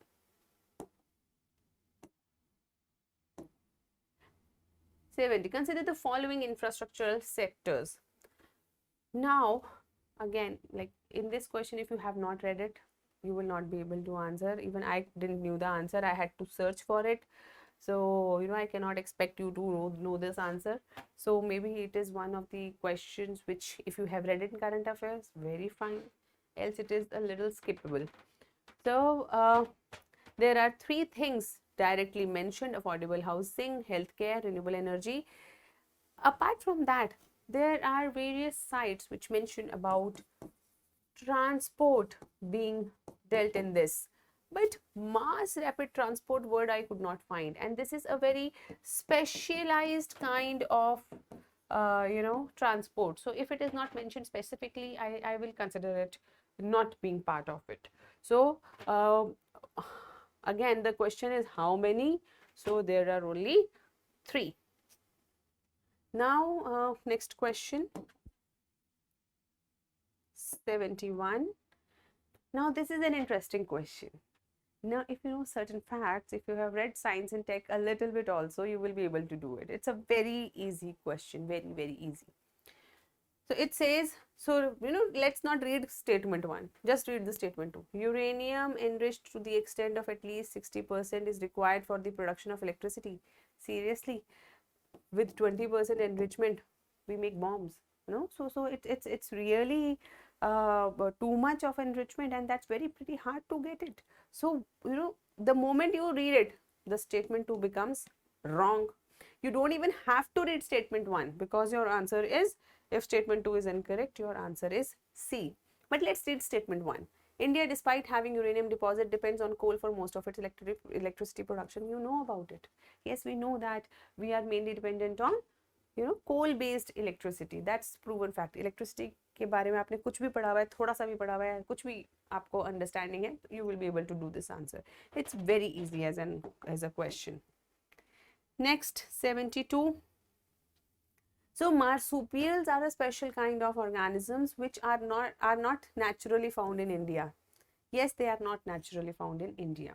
Though there are certain debates about having fossils in the very ancient times, but if we use normal common sense, that they are not naturally native or found in India. Statement 2. Marsupials can thrive only in montane grasslands. Now, marsupials like kangaroos are found in Australia. So definitely it's not montane grassland. It's somewhere like dry grassland and with no predators. Again, very, extreme statement.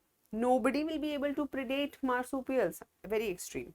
So definitely this statement is wrong and statement 1 is only right. So we can say statement 1 is correct, statement 2 is incorrect. Answer is C. 73. This is again part of this current affairs, and the internal, the answer is IUCN has this specialist group for invasive species. Next question. Consider the following fauna. How many of them are generally nocturnal and most active after sunset? So lion-tailed macaque is mainly the a species very close to orangutans and monkeys. So I think most of the monkeys are diurnal or day active. So, and if we see sambar deer is found in very dry and very hot areas. So nocturnal chances, and Malabar civet, similar logic. So the answer is how many? Only 2 are nocturnal, Malabar civet and sambar deer. The waggle dance of bees is very famous. They indicate for the food and the direction of direction and the distance from the food. So it is again, if you have read it in current affairs or biology or science and tech, then you will be able to do it.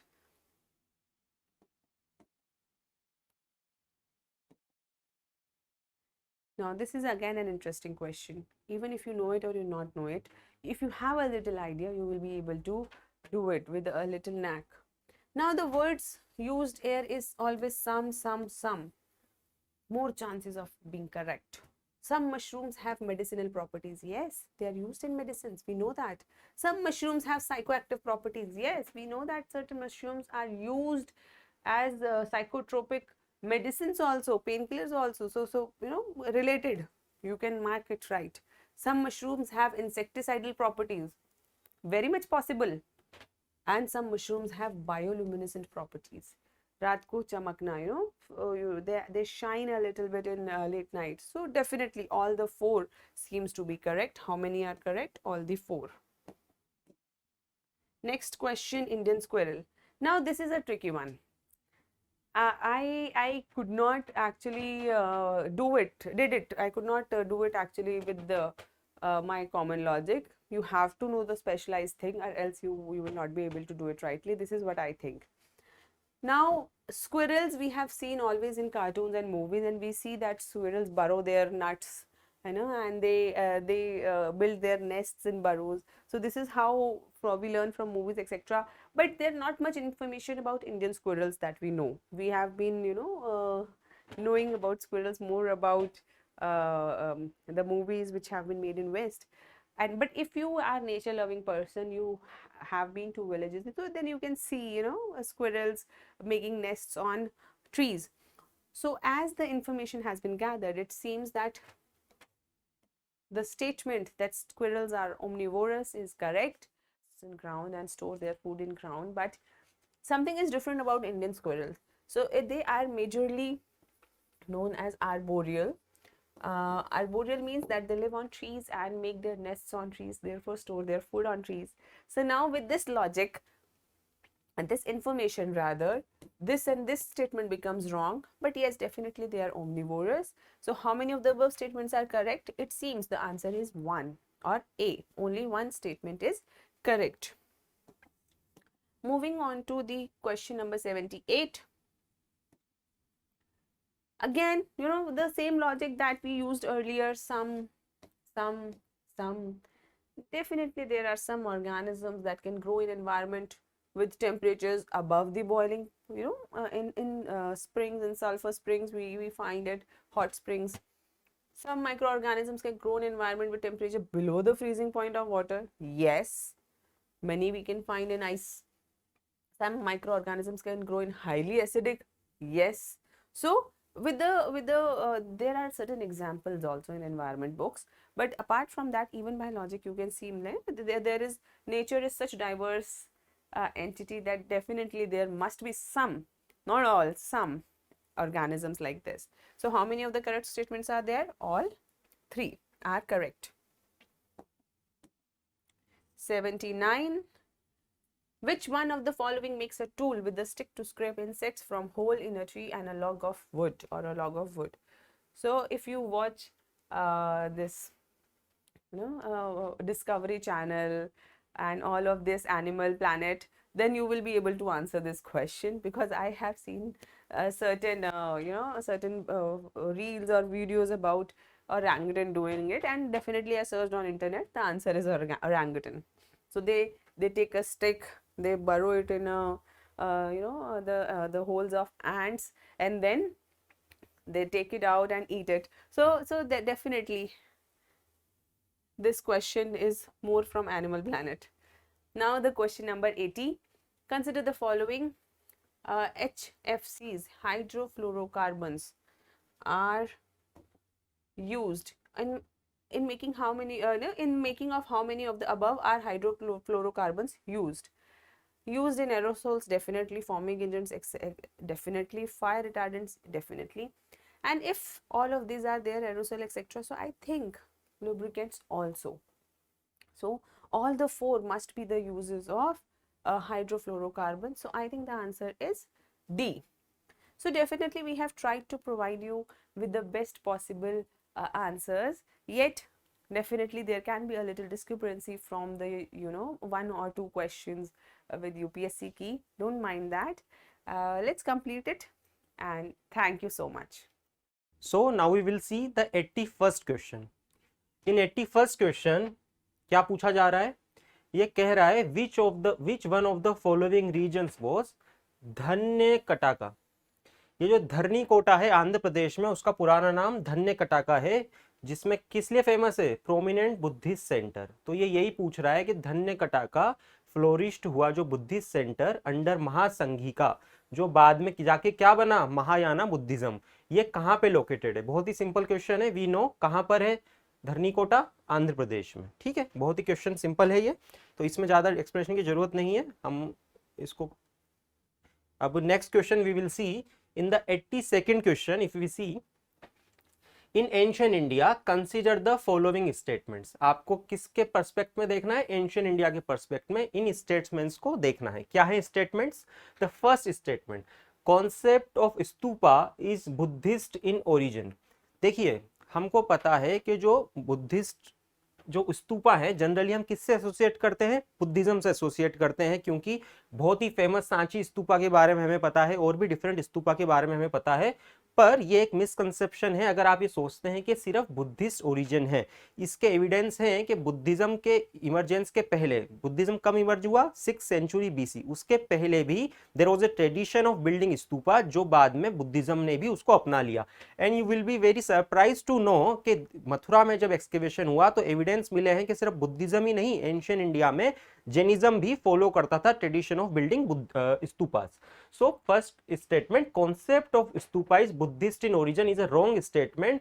ये Buddhism से पहले भी स्तूपा को बनाने का concept India में था, ancient India में था। बुद्धिज्म और बुद्धिस्ट ने उसको अपना लिया, they adopted the concept of stupa. तो ये पहला स्टेटमेंट गलत हो गया। अब स्तूपा होता क्या है, देखिए सेकंड स्टेटमेंट कह रहा है stupa was generally A repository of relics. बिल्कुल सही बात है। बुद्धिज्म के पहले भी स्तूपा क्यों बनाया जाता था, कोई वेनेरेटेड व्यक्ति हो या फिर कोई बहुत ही रेस्पेक्टेड व्यक्ति हो, उनके जो लास्ट राइट्स होते थे या उनके जो रिलिक्स होते थे, उनकी जगह पर एक मड का स्ट्रक्चर बना दिया जाता था जो कि स्तूपा के स्ट्रक्चर का होता था, और जो बाकी की जमीन है उससे थोड़ा ऊपर उठा हुआ होता था। यही बेसिक पर्पस था स्तूपा का। हमें पता है कि after the death of Buddha, Buddha के जो रिलिक्स हैं उनको 8 डिफरेंट पार्ट्स में बांट दिया गया था, डिवाइड कर दिया गया था, और उनके ऊपर फर्स्ट 8 स्तूपास बने थे। हमें यह भी पता है कि अशोका ने बाद में 84,000 स्तूपा अपने टाइम पे बनाए थे। तो स्तूपा में जनरली क्या होते हैं, रिपोजिटरी ऑफ रेलिक्स। अगर आप सांची भी जाएंगे, वहां पे 3 स्तूपा हैं, उनमें भी अलग अलग स्तूपा में अलग अलग बुद्धिस्ट टीचर्स के रिलिक्स मिले हैं। The third statement, stupa was a votive and commemorative structure in Buddhist tradition। बिल्कुल ठीक है, वोटिव और कॉमेरेटिव स्ट्रक्चर होते हैं बुद्धिस्ट ट्रेडिशन में। बहुत ही सिंपल स्टेटमेंट है, तो इसमें सेकंड और थर्ड स्टेटमेंट सही है, फर्स्ट गलत है। क्यों है हमने देख लिया। तो how many of the statements given above are correct, only 2 statements are correct, 2 and 3। तो आंसर इसका बी हो जाएगा। This is the about 82nd question. अब हम आगे देखते हैं in 83rd question. With reference to ancient South India, Korkai, Poompuhar and Muchiri were well known as। देखिए 83 एक बार, हाँ 83 में देखिए, जो मुछरी है इसको हम किस नाम से जानते हैं, मुजरिस। पुम्पुहार और कोरकई ये तो फिर भी आपने सुने होंगे। तो ये तीनों क्यों फेमस थे एंशियंट इंडिया में, ये तीनों फेमस थे एंशियंट इंडिया में because they were important ports associated with. देखिए ये किससे एसोसिएटेड थे, ये तमिलनाडु में है, ये भी तमिलनाडु में है, और ये केरला साइड है। चेराज, पांड्याज, और यहाँ पर जो अभी चोला की मूवी आई थी आपने वहां भी देखा होगा, तो चोलास, पांड्याज और ये चेराज से रिलेटेड है, पोर्ट्स हैं एंशियंट इंडिया के बहुत ही फेमस। सो 83 का आंसर है बी। इसी तरह का क्वेश्चन मुझे याद आ रहा है, आई थिंक ईयर वाज 2017, जहां पर एक यही पोर्ट्स की बात नहीं थी, पर उसमें भी एक पोर्ट के बारे में पूछा गया था। तो यूपीएससी पूछता है पोर्ट्स के बारे में। We will see the next 84th question, in which क्या बोल रहा है क्वेश्चन में, which one of the following explain the practice of Vatakkirutal. जिस कहाँ मेंशन है ये, संगम पोएम्स में इस वर्ड, इस प्रैक्टिस के बारे में क्या बताया गया है, ये ऑप्शन आपको कह रहा है। कुछ डिफिकल्ट है नेचर इस क्वेश्चन का, क्योंकि संगम पोएम्स के अंदर बहुत अलग अलग तरह की different practice, social, economical practice, religious practices जो उस टाइम पे चल रही थी तमिलनाडु और सदर्न इंडिया में, उनके बारे में है। हो सकता है सब प्रैक्टिसेस के बारे में आपको इतनी डिटेल में नहीं पता हो। So we will directly go to the answer. The answer is king defeated in a battle, committing ritual suicide by starving himself to death। this is the meaning of this word। तो ये थोड़ा difficult in nature question है, इसका right answer है D. and now we will go to the next question which is 85th question, 85th question of the set D। so 85th question is consider the following dynasties। 4 different dynasties are given in the question। Hoysalas, Gahadavalas, Kakatiya, Yadavas. अगर आपने ढंग से पढ़ा हो तो हमें पता है कि काकतियाज, यादवास, इन सबको किसने हराया था। और गहदवाला देखिए, जब टर्क्स आए थे इंडिया में 12th सेंचुरी 1192 में सेकेंड बैटल ऑफ तराइन हुई। उसके बाद गहदवाला यानी कि जो कन्नौज में रूल कर रहे थे, उनको भी डिफीट किया गया। जयचंद जिनके रूलर का नाम था, काकतिया और यादवास को भी बाद में डिफीट किया गया दिल्ली सल्तनत के द्वारा, और होयसालास भी हमें पता है कि जो अभी का मॉडर्न कर्नाटका है वहां पे इसी टाइम पीरियड की एक डायनेस्टी है। क्वेश्चन क्या कह रहा है, how many of the above dynasties establish their kingdoms in the early 8th century. Early 8th century यानी 700 के अर्ली पीरियड की बात हो रही है। 700 से 800 का जो पीरियड है उसको क्या कहा जाएगा, 8th सेंचुरी कहा जाएगा। और early period of 8th century यानी कि ये उस टाइम की बात हो रही है। तब 8th सेंचुरी में क्या हुआ था, ट्राईपार्टाइट स्ट्रगल, ट्राईपार्टाइट स्ट्रगल हुआ था फॉर द कन्नौज। क्या उस टाइम पीरियड में हम इन 4 डायनेस्टीज के बारे में सुनते हैं, नहीं सुनते हैं। तो ये अगर आपको इनका टाइम पीरियड नहीं भी पता हो, पर ये जो बेसिक इन्फॉर्मेशन मैंने अभी शेयर की है ये भी आपको पता हो, तो भी आप इजीली इसको बता सकते हैं कि नन ऑफ द अबोव, इनमें से कोई भी डायनेस्टी 8th सेंचुरी में अपने आप को एस्टेब्लिश नहीं कर पाई थी। They are the later phenomena. जब राष्ट्रकूटास, प्रतिहारास और पालास का जब डिक्लाइन हुआ उसके बाद ये डायनेस्टीज अलग अलग टाइम पीरियड में आई। तो none of the above is the correct answer. Now we will see the next question, 86 question. 86 question क्या कह रहा है, with reference to ancient Indian history consider the following pairs. देखिए बहुत इंपॉर्टेंट, बहुत इंटरेस्टिंग क्वेश्चन है, हम देखेंगे कैसे। इसमें से कई चीजें यूपीएससी ने प्रीवियस ईयर क्वेश्चंस में कोई कोई ऑप्शन देखा हुआ है। अगर आपने प्रीवियस ईयर क्वेश्चन ढंग से करे होंगे तो it is very easy question और ट्रिकी भी है, देखेंगे कैसे। कह रहा है लिटरेरी वर्क कौन सा है, देवी चंद्र गुप्ता, ऑथर दिया हुआ बिल्हाना। हमें पता है देवी चंद्र गुप्ता किसने लिखा है, विशाखा दत्ता ने लिखा है। विशाखा दत्ता ने एक बहुत ही फेमस प्ले और लिखा है, कौन सा, मुद्रा राक्षसा, जो मौर्य टाइम पीरियड का है। और इन्होंने देवी चंद्र गुप्तम भी लिखा है, विशाखा दत्ता ने 6th सेंचुरी। तो ये ऑप्शन गलत हो गया क्योंकि करेक्टली मैच्ड नहीं है। सेकंड ऑप्शन इज हमीर महाकाव्य और ऑथर दे रखे हैं Naya Chandra Suri. This is a correct option, time period है 15th century. This is a correct option. Third discuss करने के पहले मैं एक बार फोर्थ डिस्कस करूंगा, नीति वाक्य मित्र। ये जो फोर्थ ऑप्शन है इसमें सोमदेव सूरी इन्होंने टाइम दिया हुआ है टाइम, और ये बिल्कुल ही एक सही ऑप्शन है। अब मैं थर्ड पे आता हूं, यहाँ ही ट्रिकी है क्योंकि कई लोगों ने इसको समझने में गलती करी होगी। मिलिंद पन्हा एक बुद्धिस्ट टेक्स्ट है जिसमें कि किंग का नाम मिलिंदर है, मिलिंदा है, जिसको मेनेंदर भी कहते हैं, और इसकी कन्वर्सेशन है एक बुद्धिस्ट मोंक के साथ। तो वो कौन है बुद्धिस्ट मोंक, यहाँ पे दिया है नागार्जुना, जो कि एक गलत स्टेटमेंट है, मिलते जुलता नाम है। उन बुद्धिस्ट मोंक का नाम है नागसेना, नागसेना नाम है, नागार्जुना नाम नहीं है। ये एक मिस्टेक जल्दी जल्दी में आप कर सकते हैं। ये भी प्रीवियस ईयर क्वेश्चन है, कई बार यूपीएससी ने पूछा हुआ है, और वहां ऑप्शन अगर आप देखेंगे तो 4 ऑप्शन थे। नागार्जुना भी एक ऑप्शन था, नागसेना भी एक ऑप्शन था, but the correct option is Nagasena. अगर आप एनसीईआरटी भी पढ़ेंगे प्रीवियस पुरानी वाली आर एस शर्मा की, उसमें भी स्पेसिफिकली दिया हुआ है। और यूपीएससी ने जो पहले क्वेश्चन पूछा हुआ है मिलिंद पन्हा किसके बीच की डिस्कशन है, तो उसमें भी ऑप्शन नागार्जुना और नागासेना दोनों हैं, यानी कि they are treated as a different entities, और Nagasena is the correct answer. तो इसमें 2 और 4 क्योंकि करेक्ट है तो only 2 are the correctly matched. तो इसका आंसर कितना होना चाहिए, इसका आंसर होना चाहिए, हमने जैसे डिस्कस किया, ओनली 2। अब हम चलते हैं नेक्स्ट पे, 87। देखिए ये हमने कई बार डिस्कस भी किया हुआ है ये कॉन्सेप्ट, और यूपीएससी ने ये सवाल पूछा भी हुआ है। आई थिंक 2012 या 2013 में यूपीएससी ने क्वेश्चन पूछा था, उसी के इन्फ्रेंस से ये सीधा सीधा आपका हो रहा है। अगर मतलब आपने प्रीवियस क्वेश्चन अच्छे से करें, it is a very easy question. क्या बात हो रही है, बात ये हो रही है कि जो आत्मा है, जो सोल है, not only the property of animals and plants but also of rocks, running water and many other natural objects not looked on as living by other religious sects।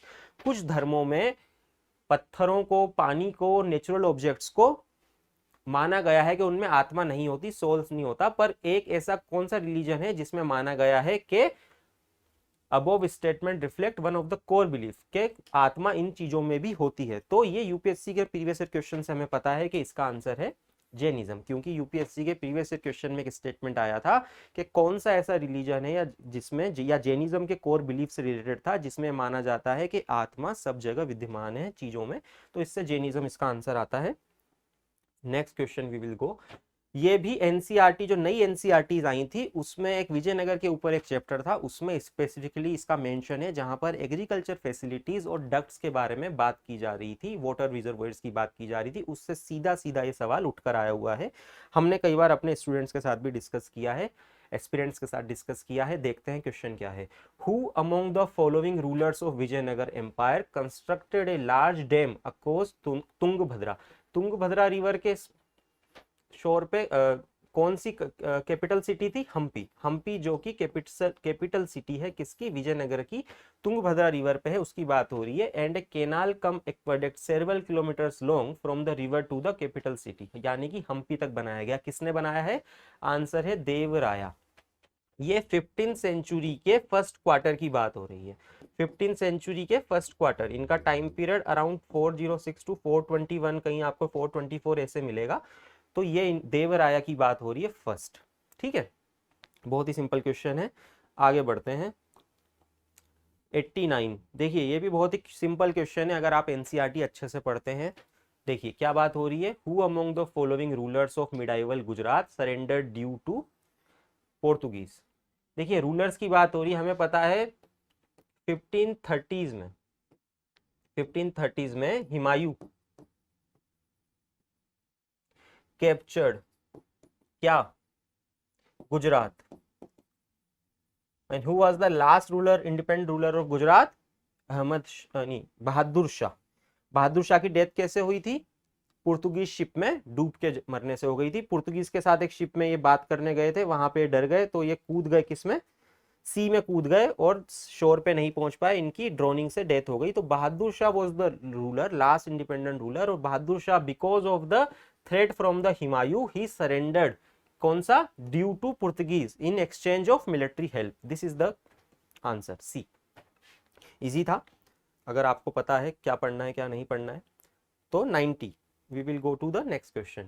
By which one of the following acts was the Governor General of Bengal designated as the Governor General of India? Very easy question, we know the answer.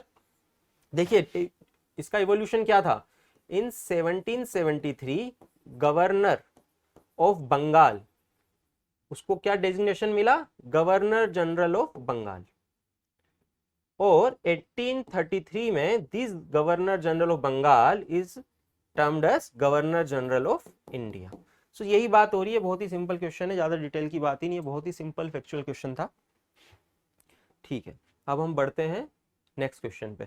अब हम polity में आ गए हैं। अभी तक हम जो 81 से 90 कर रहे थे वो प्योर हिस्ट्री के क्वेश्चन थे, और हमने देखा कि लास्ट ईयर के कंपैरिजन में इस ईयर हिस्ट्री के क्वेश्चन कंपैरेटिवली इजी हैं। लास्ट ईयर काफी टफ थे एंशिएंट और मिडाइवल के क्वेश्चन, इस ईयर काफी कंपैरेटिवली इजी थे।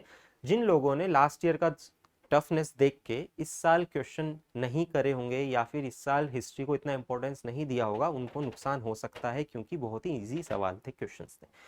91st, very interesting question, we will see in detail. In essence, what does the due process of law की बात हो रही है। देखिए प्रोसीजर स्टेब्लिश बाय लॉ और ड्यू प्रोसेस ऑफ लॉ में क्या डिफरेंस है? प्रोसीजर स्टेब्लिश बाय लॉ कहता है एक प्रोसेस है, उस प्रोसेस को फॉलो करके कोई लॉ स्टेब्लिश किया जा सकता है। क्या प्रोसेस है? कि लेजिस्लेचर एक लॉ बनाएगी जो कि कंपिटेंट अथॉरिटी है, और अगर वो लॉ, एक बिल पास हो जाता है और लॉ बन जाता है, तो वो लॉ इस प्रोसीजर स्टेब्लिश बाय लॉ के अंदर आता है, उसको वो माना जाएगा। यहाँ पे लॉ जो बना है वो लॉ फेयर है नहीं है, उसके इम्प्लीकेशंस क्या होंगे, इसकी बात नहीं हो रही है। Procedure establish by law it's अपने आप को कहाँ तक सीमित रखता है कि एक प्रोसीजर बना है, अगर उस प्रोसीजर के अगेंस्ट के अकॉर्डिंग कोई लॉ बन जाता है तो वो सही है। पर ड्यू प्रोसेस ऑफ लॉ कहता है कि नहीं, प्रोसीजर, और हमारा कॉन्स्टिट्यूशन क्या कहता है कि प्रोसीजर स्टेब्लिश, अगर कोई लॉ स्टेब्लिश हो जाता है ड्यू प्रोसीजर से, तो उससे किसी भी इंडिविजुअल की लिबर्टी और लाइफ को क्या हो सकता है? उसको लिया जा सकता है, उसको रिस्ट्रिक्ट किया जा सकता है। पर ड्यू प्रोसेस ऑफ लॉ, जो कि एक सुप्रीम कोर्ट ने फिर इसकी डेफिनेशन दी, इसको इनकॉर्पोरेट किया, वो कह रहा है कि procedure establish by law is itself not enough for an individual to take individual's liberty of और लाइफ। उसकी लाइफ और लिबर्टी को सिर्फ आप प्रोसीजर स्टेब्लिश बाय लॉ से नहीं ले सकते, आपको क्या फॉलो करना होगा? ड्यू प्रोसेस ऑफ लॉ करना होगा। ड्यू प्रोसेस ऑफ लॉ का क्या मतलब है? ड्यू प्रोसेस ऑफ लॉ का मतलब है कि सिर्फ प्रोसीजर स्टेब्लिश बाय लॉ नहीं, आपको यह भी देखना है कि जो लॉ बन रहा है वो लॉ भी फेयर हो, जस्टिस कर रहा हो, और उस लॉ को जब आपने इंप्लीमेंट किया वो इंप्लीमेंटेशन भी फेयर हो। इसका मतलब due process of law is a wider connotation than the procedure establish by law. ठीक है, तो इसमें क्या होना चाहिए, एक तो लॉ फेयर होना चाहिए, सिर्फ तरीका नहीं, बनने वाला लॉ भी फेयर होना चाहिए, और इसका जब आपने एग्जीक्यूशन किया, उस एग्जीक्यूशन को यूज आपने क्या करा, पर्सनल लाइफ और लिबर्टी, इसको आप किसी इंडिविजुअल की रेस्ट्रिक्ट कर सकते हैं। किस तरीके से, इस एग्जीक्यूशन ऑफ फेयर लॉ को किस तरह एग्जीक्यूट करके, फेयरली एग्जीक्यूट करके। जब ये दोनों चीजें होंगी तो क्या होगा, नेचुरल जस्टिस माना जाएगा। क्योंकि जस्टिस क्या है, जस्टिस दिखना भी चाहिए, जस्टिस होना भी चाहिए, और नेचर भी जस्टिस होनी चाहिए। कैसे, सब जगह फेयरनेस होनी चाहिए, बनने में भी कानून के और कानून के इम्प्लीमेंटेशन भी। तो प्रोसीजर स्टेब्लिश बाय लॉ और ड्यू प्रोसेस ऑफ लॉ तो अलग अलग चीजें हैं, तो ये तो गलत हो गया। इक्विलिटी बिफोर लॉ की कोई बात नहीं हो रही है, ये भी गलत हो गया। जो दो ऑप्शन है जहां पे लोगों को कंफ्यूजन होगा वो है फेयर एप्लीकेशन ऑफ लॉ और प्रिंसिपल ऑफ नेचुरल जस्टिस। अब हमने यहाँ बात करी है कि फेयरनेस होनी चाहिए, पर सी ऑप्शन क्या बात कर रहा है, fair application of law. It is only restricting, this option is restricting itself with the application of law, it is not talking about the law which has been made. तो अगर मान लीजिए law ही fair नहीं है पर आप उसको apply Fairlie कर रहे हैं, तो क्या वो ड्यू प्रोसेस में आएगा। ड्यू प्रोसेस तो ज्यादा वाइडर कनोटेशन है, लॉ बनना जब है वो भी फेयर होना चाहिए और इंप्लीमेंटेशन भी फेयर होना चाहिए, but this is only talking about the fair application of law which is only a part. और ऑब्जेक्टिव क्वेश्चन में हमें क्या देखना है, the most appropriate option should be chosen as the answer. तो ए क्या कह रहा है, प्रिंसिपल ऑफ नेचुरल जस्टिस। क्या प्रिंसिपल ऑफ नेचुरल जस्टिस में फेयरनेस हर जगह बात करती है कि फेयरनेस हर जगह होनी चाहिए, और natural justice, principal of natural justice से ही ड्यू प्रोसेस ऑफ लॉ निकला भी है। The origin of due process of law is principal of natural justice.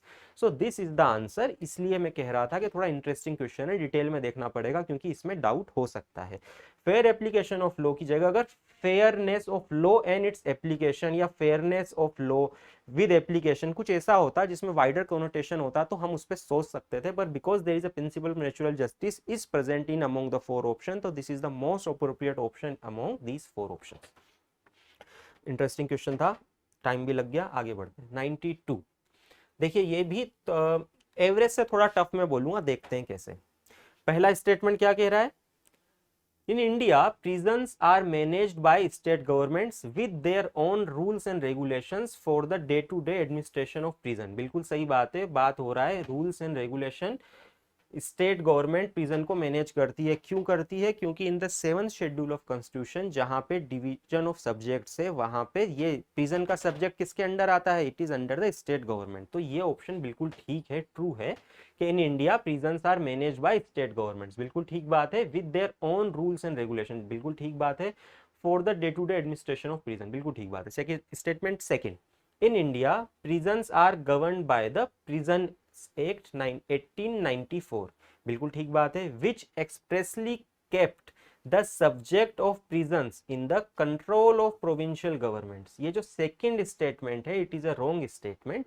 आप अगर प्रोविजंस एक्ट 1894 खोल के देखेंगे तो उसमें डिफरेंट डिफरेंट टाइप्स के प्रोविजंस हैं, पर कहीं भी ये मेंशन नहीं है कि ये एक्सप्रेसली प्रिजन किसके कंट्रोल में है, प्रोविजनल गवर्नमेंट के कंट्रोल में है। इसको आप ऐसे भी देख सकते हैं, क्या 1894 में डिवीजन हो गया था पावर्स का बिटवीन प्रोविंसेस एंड सेंटर, जिस तरीके से हम अभी कॉन्स्टिट्यूशन में देखते हैं। प्रिजन्स स्टेट गवर्नमेंट के अंडर क्यों है, because of our constitution 7th schedule, not because of the 1894 का एक्ट। ठीक है, तो ये पहला स्टेटमेंट, इसका मतलब सेकंड स्टेटमेंट का एक लाइन सही थी, दूसरी लाइन गलत थी, तो ये रॉन्ग स्टेटमेंट है, फॉल्स है। तो कौन सा स्टेटमेंट आंसर आएगा, C. Statement 1 is correct but statement 2 is incorrect, तो C is the answer of this question। so we will now go to the 93rd क्या बोलता है, which one of the following statements best reflects the chief purpose of the constitution of a country। देखिए UPSC ने इससे मिलता जुलता सवाल कई बार पूछा है, if I am not wrong 17, 18, 19 के ईयर्स में इस तरह के बहुत सारे इंटरप्रिटेशन के रिलेटेड क्वेश्चंस यूपीएससी ने पूछे हैं। यहाँ पे सीधा सीधा कह रहा है कॉन्स्टिट्यूशन किसी भी कंट्री में जब होता है तो उस कॉन्स्टिट्यूशन का मेन पर्पस क्या होता है, क्या डिनोट करता है। देखिए कॉन्स्टिट्यूशन जब आया तो क्या होता है, कॉन्स्टिट्यूशन पुट करता है restrictions on the power of state, ताकि स्टेट क्या ना हो जाए, ऑल पावरफुल ना हो जाए, ऑल परवेसिव ना हो जाए, और जो सिटीजन्स है उनके राइट्स की प्रोटेक्शन के लिए कॉन्स्टिट्यूशन है, क्योंकि कॉन्स्टिट्यूशन में प्रोविजन होता है क्या स्टेट कर सकता है, क्या स्टेट नहीं कर सकता है, रूल, पावर्स, रिस्पॉन्सिबिलिटी सब वहां पे स्टेट की मैनेज होती है कॉन्स्टिट्यूशन में जो प्रोविजंस होते हैं, रिटन डॉक्यूमेंट्स या अनरिटन। सो ये जो कॉन्स्टिट्यूशन का पर्पस है, कौन से चार ऑप्शन बेस्ट डिस्क्राइब कर रहे हैं? If we see the options, the first option is saying it determines the objective for the making of necessary law. इस तरह की तो हमने कोई बात नहीं करी है, this is not the chief purpose. Chief purpose की बात हो रही है, वन ऑफ द पर्पस हो सकता है। It enables the creation of political offices in a government, this is not the chief purpose. It secures social justice, social equality and social security, one of the purpose हो सकता है। पर chief purpose क्या है? Defines and limits the powers of government, ताकि government क्या ना हो जाए, ऑल पावरफुल ना हो जाए, डिक्टेटोरियल टेंडेंसी ना हो जाए, गवर्नमेंट जो भी काम करे उसके बाद जब लिमिट और पावर हो सकती है तो फिर हम कह सकते हैं कि it is one of the objective to secure social justice, social equality, social security. पर चीफ पर्पस की बात हो रही है, चीफ पर्पस क्या है? To limit the power of state. तो C is the answer. Basic है क्वेश्चन, अगर आपकी अंडरस्टैंडिंग अच्छी है तो आप आराम से कर लेंगे। 94 question we will see now. In India, which one of the following constitutional amendments was widely believed to be enacted to overcome the judicial interpretations of the fundamental rights? देखिए, अगर आपने हिस्टोरिकल पर्सपेक्टिव देखा होगा, अगर हमारे constitution का after independence कैसे किस तरीके से शेप हुआ different organs of the state, तो उसमें एक स्टेटमेंट बार बार या एक कॉन्सेप्ट आप बार बार या एक टॉपिक बार बार आपने देखा होगा, क्या? Between the interpretation of constitution and the supremacy of constitution और पार्लियामेंट और जुडिशरी, इस तरह के कॉन्सेप्ट बार बार आपने देखे होंगे। तो पार्लियामेंट्री सुप्रीमेसी स्टेब्लिश करने के लिए और फंडामेंटल राइट्स को लेकर जो जुडिशियल ओवरव्यू होता है उसको हटाने के लिए ये जो बात हो रही है कि कौन सा ऐसा अमेंडमेंट है जो बिलीव करता था कि judicial interpretation of fundamental right को ओवरकम करके पार्लियामेंट्री सुप्रीमेसी बनाई जाए, ऐसा किस अमेंडमेंट के थ्रू करने की कोशिश की गई उसके बारे में बात हो रही है। और इसका आंसर है 42nd amendment. 42nd constitutional amendment को इसलिए क्या कहा जाता है? मिनी कॉन्स्टिट्यूशन भी कहा जाता है, क्योंकि इस अमेंडमेंट के थ्रू बहुत सारे वाइड स्केल चेंजेस हमारे कॉन्स्टिट्यूशन, ओरिजिनल कॉन्स्टिट्यूशन में किए गए थे, और ये ट्राई किया गया था कि पार्लियामेंट्री सुप्रीमेसी हो जाए और फंडामेंटल राइट्स को अगर पार्लियामेंट चेंज करती है तो जुडिशियल रिव्यू करके उस डिसीजन को चेंज ना किया जाए। बाद में 44th अमेंडमेंट जब हुआ तो उसके प्रोविजन को थोड़ा चेंज किया गया। तो आंसर इज 42nd। तो हम आगे बढ़ते हैं 95th question. Consider the following organisations और बॉडीज। इसमें क्या पूछ रहा है? How many of the above are constitutional bodies. चार ऑप्शन दे रखे हैं। We know that national commission for backward classes recently has been made as a constitutional body. Other three option, national commission for human rights, national law commission and national consumer dispute redressal commission, ये सब जो तीनों हैं ये एक constitutional bodies नहीं है। ठीक है दोस्तों, तो first only one is the correct answer. 96. Consider the following statements. If the election of the President of India is declared void by the Supreme Court of India, हमने देखा है कि कौन void कर सकता है? Any dispute regarding the election of President, कहाँ पे, सिर्फ कहाँ पे होगा, कहाँ पे जाया जाएगा, कौन डिसाइड करेगा? Supreme court of India. तो यही कह रहा है कि अगर डिक्लेयर कर देता है void इलेक्शन ऑफ प्रेसिडेंट, कौन? सुप्रीम कोर्ट, तो all acts done by him और हर, किसकी बात हो रही है? प्रेसिडेंट की। in the performance of duties of his her office of president before the date of decision become invalid। ये कह रहा है कि अगर इलेक्शन डिक्लेयर हो जाता है नल एंड वॉइड, तो जिस दिन ये रिजल्ट आता है, डिक्लेरेशन आता है किसका? कोर्ट का, उसके पहले जब तक पावर में, ऑफिस में कौन थे? कोई व्यक्ति, या जब भी प्रेसिडेंट की पोस्ट पे थे तो उस दिन तक उनके काम किए हुए क्या हो जाते हैं? इनवैलिड। तो हमें पता है गलत बात है। उस दिन तक, जब तक वो रिजल्ट, जब तक डिक्लेयर नहीं होता सुप्रीम कोर्ट के द्वारा, उस दिन तक उनके जितने काम किए हैं वो सब क्या होंगे? वैलिड होंगे। तो ये स्टेटमेंट इनवैलिड की बात कर रहा है, तो ये स्टेटमेंट क्या हो गया? गलत हो गया। Second statement, election for the post of the president of India can be postponed on the ground that some legislative assemblies have been dissolved and election are yet to take place। देखिए, हमें पता है जो electoral college होता है किसका? Election of president का, उसमें क्या क्या होते हैं? पार्लियामेंट के इलेक्टिव मेंबर्स होते हैं और स्टेट लेजिस्लेटिव असेंबलीज के इलेक्टेड मेंबर्स होते हैं। ये कह रहा है कि अगर किसी स्टेट में इलेक्शन नहीं हो पाया और अभी लेजिस्लेटिव असेंबली उसकी डिसॉल्व है, तो क्या प्रेसिडेंट के इलेक्शन को रोका जा सकता है? तो ये स्टेटमेंट गलत है, पोस्टपोन नहीं होगा। Third, when a bill is presented to the president of India, the constitution prescribed time limits within which he she has to declare his her assent। क्या कोई टाइम लिमिट है जिसके अंदर कोई बिल जब प्रेजेंट होता है प्रेसिडेंट को तो उस टाइम फ्रेम में उन्हें अपनी असेंट देनी होती है? नहीं, कोई भी टाइम लिमिट नहीं है। तो ये स्टेटमेंट भी फॉल्स हो गया। तीनों स्टेटमेंट फॉल्स हैं। पूछ क्या रहा है? Above statement are correct. अगर इनकरेक्ट पूछता तो तीनों हो जाते और करेक्ट पूछ रहा है तो नन। बहुत ही सिंपल है, बेसिक है। Now we will go to 97. We will see it. It is about finance bill और मनी बिल। हमने प्रीवियसली भी कई बार देखा है कि यूपीएससी कई बार मनी बिल और फाइनेंस बिल को लेके क्वेश्चन पूछ चुकी है। वापस वही स्टेटमेंट है, मनी बिल और फाइनेंस बिल। हम जानते हैं कि फाइनेंस बिल एक वाइडर कोनोटेशन है, फाइनेंस बिल, और इसके अंदर दो तरह के बिल होते हैं, एक मनी बिल और एक सिंपल फाइनेंस बिल। ठीक है जी। तो मनी बिल और फाइनेंस बिल दोनों मनी फाइनेंस बिल के अंदर आते हैं। सिंपल फाइनेंस बिल कहाँ है? 1117 आर्टिकल की बात हो रही है। तो जो ये फाइनेंस बिल और मनी बिल है, इनमें अंतर क्या है, उसी को लेके अगर आपको क्लैरिटी होगी तो ये बहुत ही सिंपल क्वेश्चन है, अगर नहीं है तो डिफिकल्ट क्वेश्चन है। हम जानते हैं मनी बिल की स्पेसिफिक क्या पावर होती है, मनी बिल क्यों स्पेशल है। देखिए, जितने भी पार्लियामेंट के बिल होते हैं उनको पास होने के लिए क्या कंडीशन है कि both houses of parliament should pass them separately, independently, then only it can be presented to president for his और हर असेंट। पर मनी बिल की खास बात क्या है? Money bill can only be introduce in Lok Sabha, और अगर लोकसभा में पास हो गया और जब वो राज्यसभा में जाता है तो राज्यसभा के पास कोई भी ऐसी स्पेशल पावर नहीं है, ना तो अमेंड करने की ना रिजेक्ट करने की। It can hold money bill maximum for 14 days. अगर 14 डेज तक कोई एक्शन नहीं लेता है तो भी डीम्ड पास है। अगर कोई एक्शन लेता है, क्या एक्शन ले सकता है? It can only make recommendations, it can only make recommendation in regard to money bill. It can neither reject a money bill, it can neither amend a money bill. So second option, when a Lok Sabha transmits money bill to the Rajya Sabha, it cannot amend or reject the money bill, it can only make recommendations। ये एक बिल्कुल correct statement है और generally सबको पता होगा जिन्होंने थोड़ा सा भी ध्यान से पढ़ा होगा। द ऑप्शंस 1 एंड 3 जो स्टेटमेंट है ये थोड़े कॉम्प्लिकेटेड हो जाएंगे अगर आपने फाइनेंस बिल अच्छे से नहीं पढ़ा होगा और आपको ये नॉलेज नहीं होगी कि money bill is a kind of finance bill. But finance bill में मनी बिल के अलावा और भी तरह के बिल होते हैं जिनको सिंपल फाइनेंस बिल कहते हैं। Article 117 of the constitution of India, जिसमें लिखा है कि other aspects of finance bill will be governed by any other kind of bill of the parliament। हाँ, ये खास बात जरूर है कि they can only be introduced in Lok Sabha. तो फर्स्ट स्टेटमेंट क्या कहता है? when the Lok Sabha transmits finance bill to the Rajya Sabha, it can amend or reject the bill। हाँ, it can amend or reject a finance bill which is not a money bill। तो ये बिल्कुल सही statement है।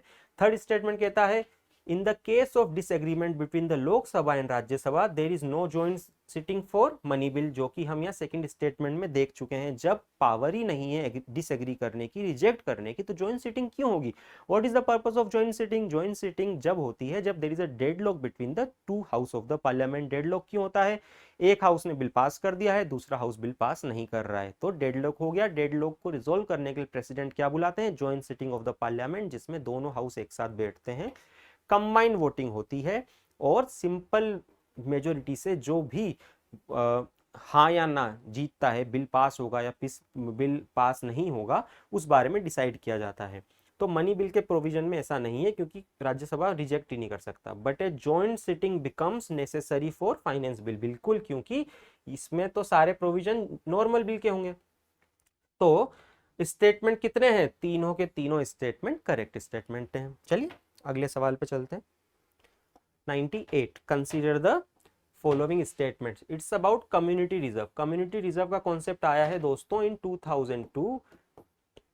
Protection of wild life act को amend किया गया और community as well as conservative reserve का कॉन्सेप्ट आया। इसमें क्या बात हो रही है, इसमें बात हो रही है कि कोई भी प्राइवेटली या कम्युनिटी ओन्ड लैंड अगर किसी प्रोटेक्टेड एरिया के नियर बाय है तो वॉलेंटरली वो उसको कम्युनिटी रिजर्व अगर घोषित करें और गवर्नमेंट को उसका टेक ओवर करने को दें तो उसके जो प्रोविजन है उससे रिलेटेड क्वेश्चन है।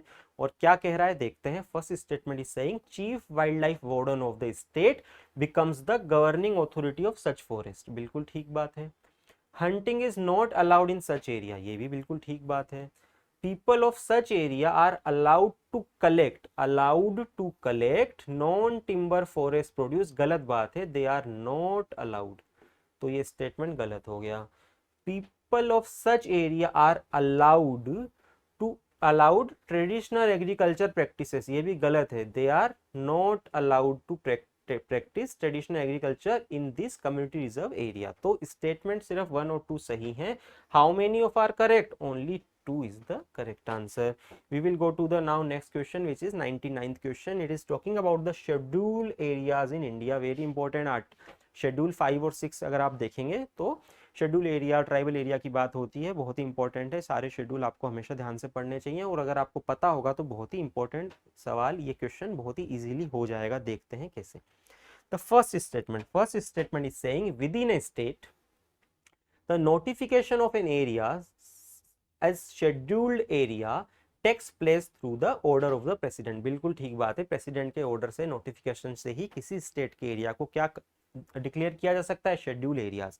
कौन से एरिया हैं? वो ट्राइबल एरियाज हैं जहां पे ट्राइब्स की कंसंट्रेशन अच्छी खासी है, ज्यादा है, and they need special protection.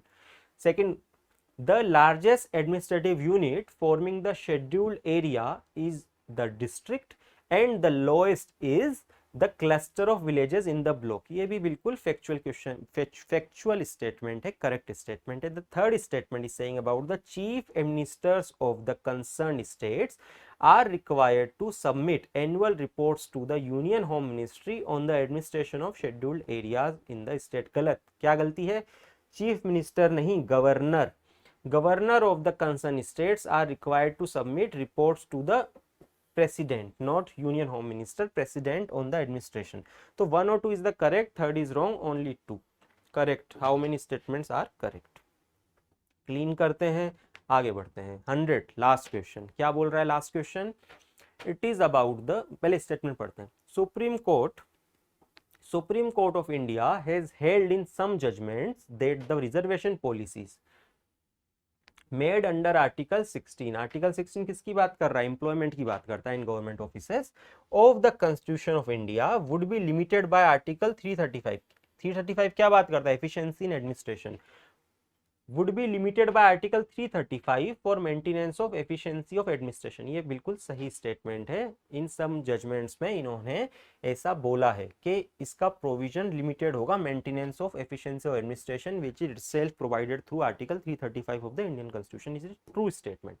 Statement 2, article 335 of the constitution of India defines the term efficiency of administration. Wrong, efficiency of administration is not defined through this article of the constitution, merely the expression has been given, no definition of what defines efficiency of administration is given in this article। so this statement is a wrong statement, is a false statement। तो आपका answer क्या होगा? Statement 1 is correct but statement 2 is incorrect. So C is the answer of this question. तो देखिए दोस्तों, आज हमने 100 question पूरे, जो हमारा आज का पेपर था ऑन द डेट ऑफ 28 मई 2023, जो यूपीएससी का आज पेपर हुआ है, उसके जीएस का जो फर्स्ट क्वेश्चन पेपर है, इसमें सेट डी हमने डिस्कस किया। हमने सारे क्वेश्चंस को डिटेल में देखा। हमने आज के सेशन में सिर्फ इनके आंसर्स देखे हैं। हम एक डिटेल्ड एनालिसिस हमारे सारे जो भी यहाँ एक्सपर्ट्स हैं उनके साथ जल्दी ही लेकर आएंगे, जिसमें डिटेल्ड में ईच क्वेश्चन हम डिस्कस करेंगे, साथ ही प्रीवियस ईयर क्वेश्चन से उनका एनालिसिस, एक्सपेक्टेड कट ऑफ, और आपको कैसे इसको पेपर को नेक्स्ट ईयर में जो बच्चे देने वाले हैं, एस्पिरेंट्स देने वाले हैं, कैसे इस पेपर से आप अपनी तैयारी को, अपनी प्रिपरेशन को कैसे आप कैलिब्रेट कर सकते हैं, ये भी हम उस डिटेल्ड वीडियो में बताएंगे। आज के लिए इतना ही, थैंक यू।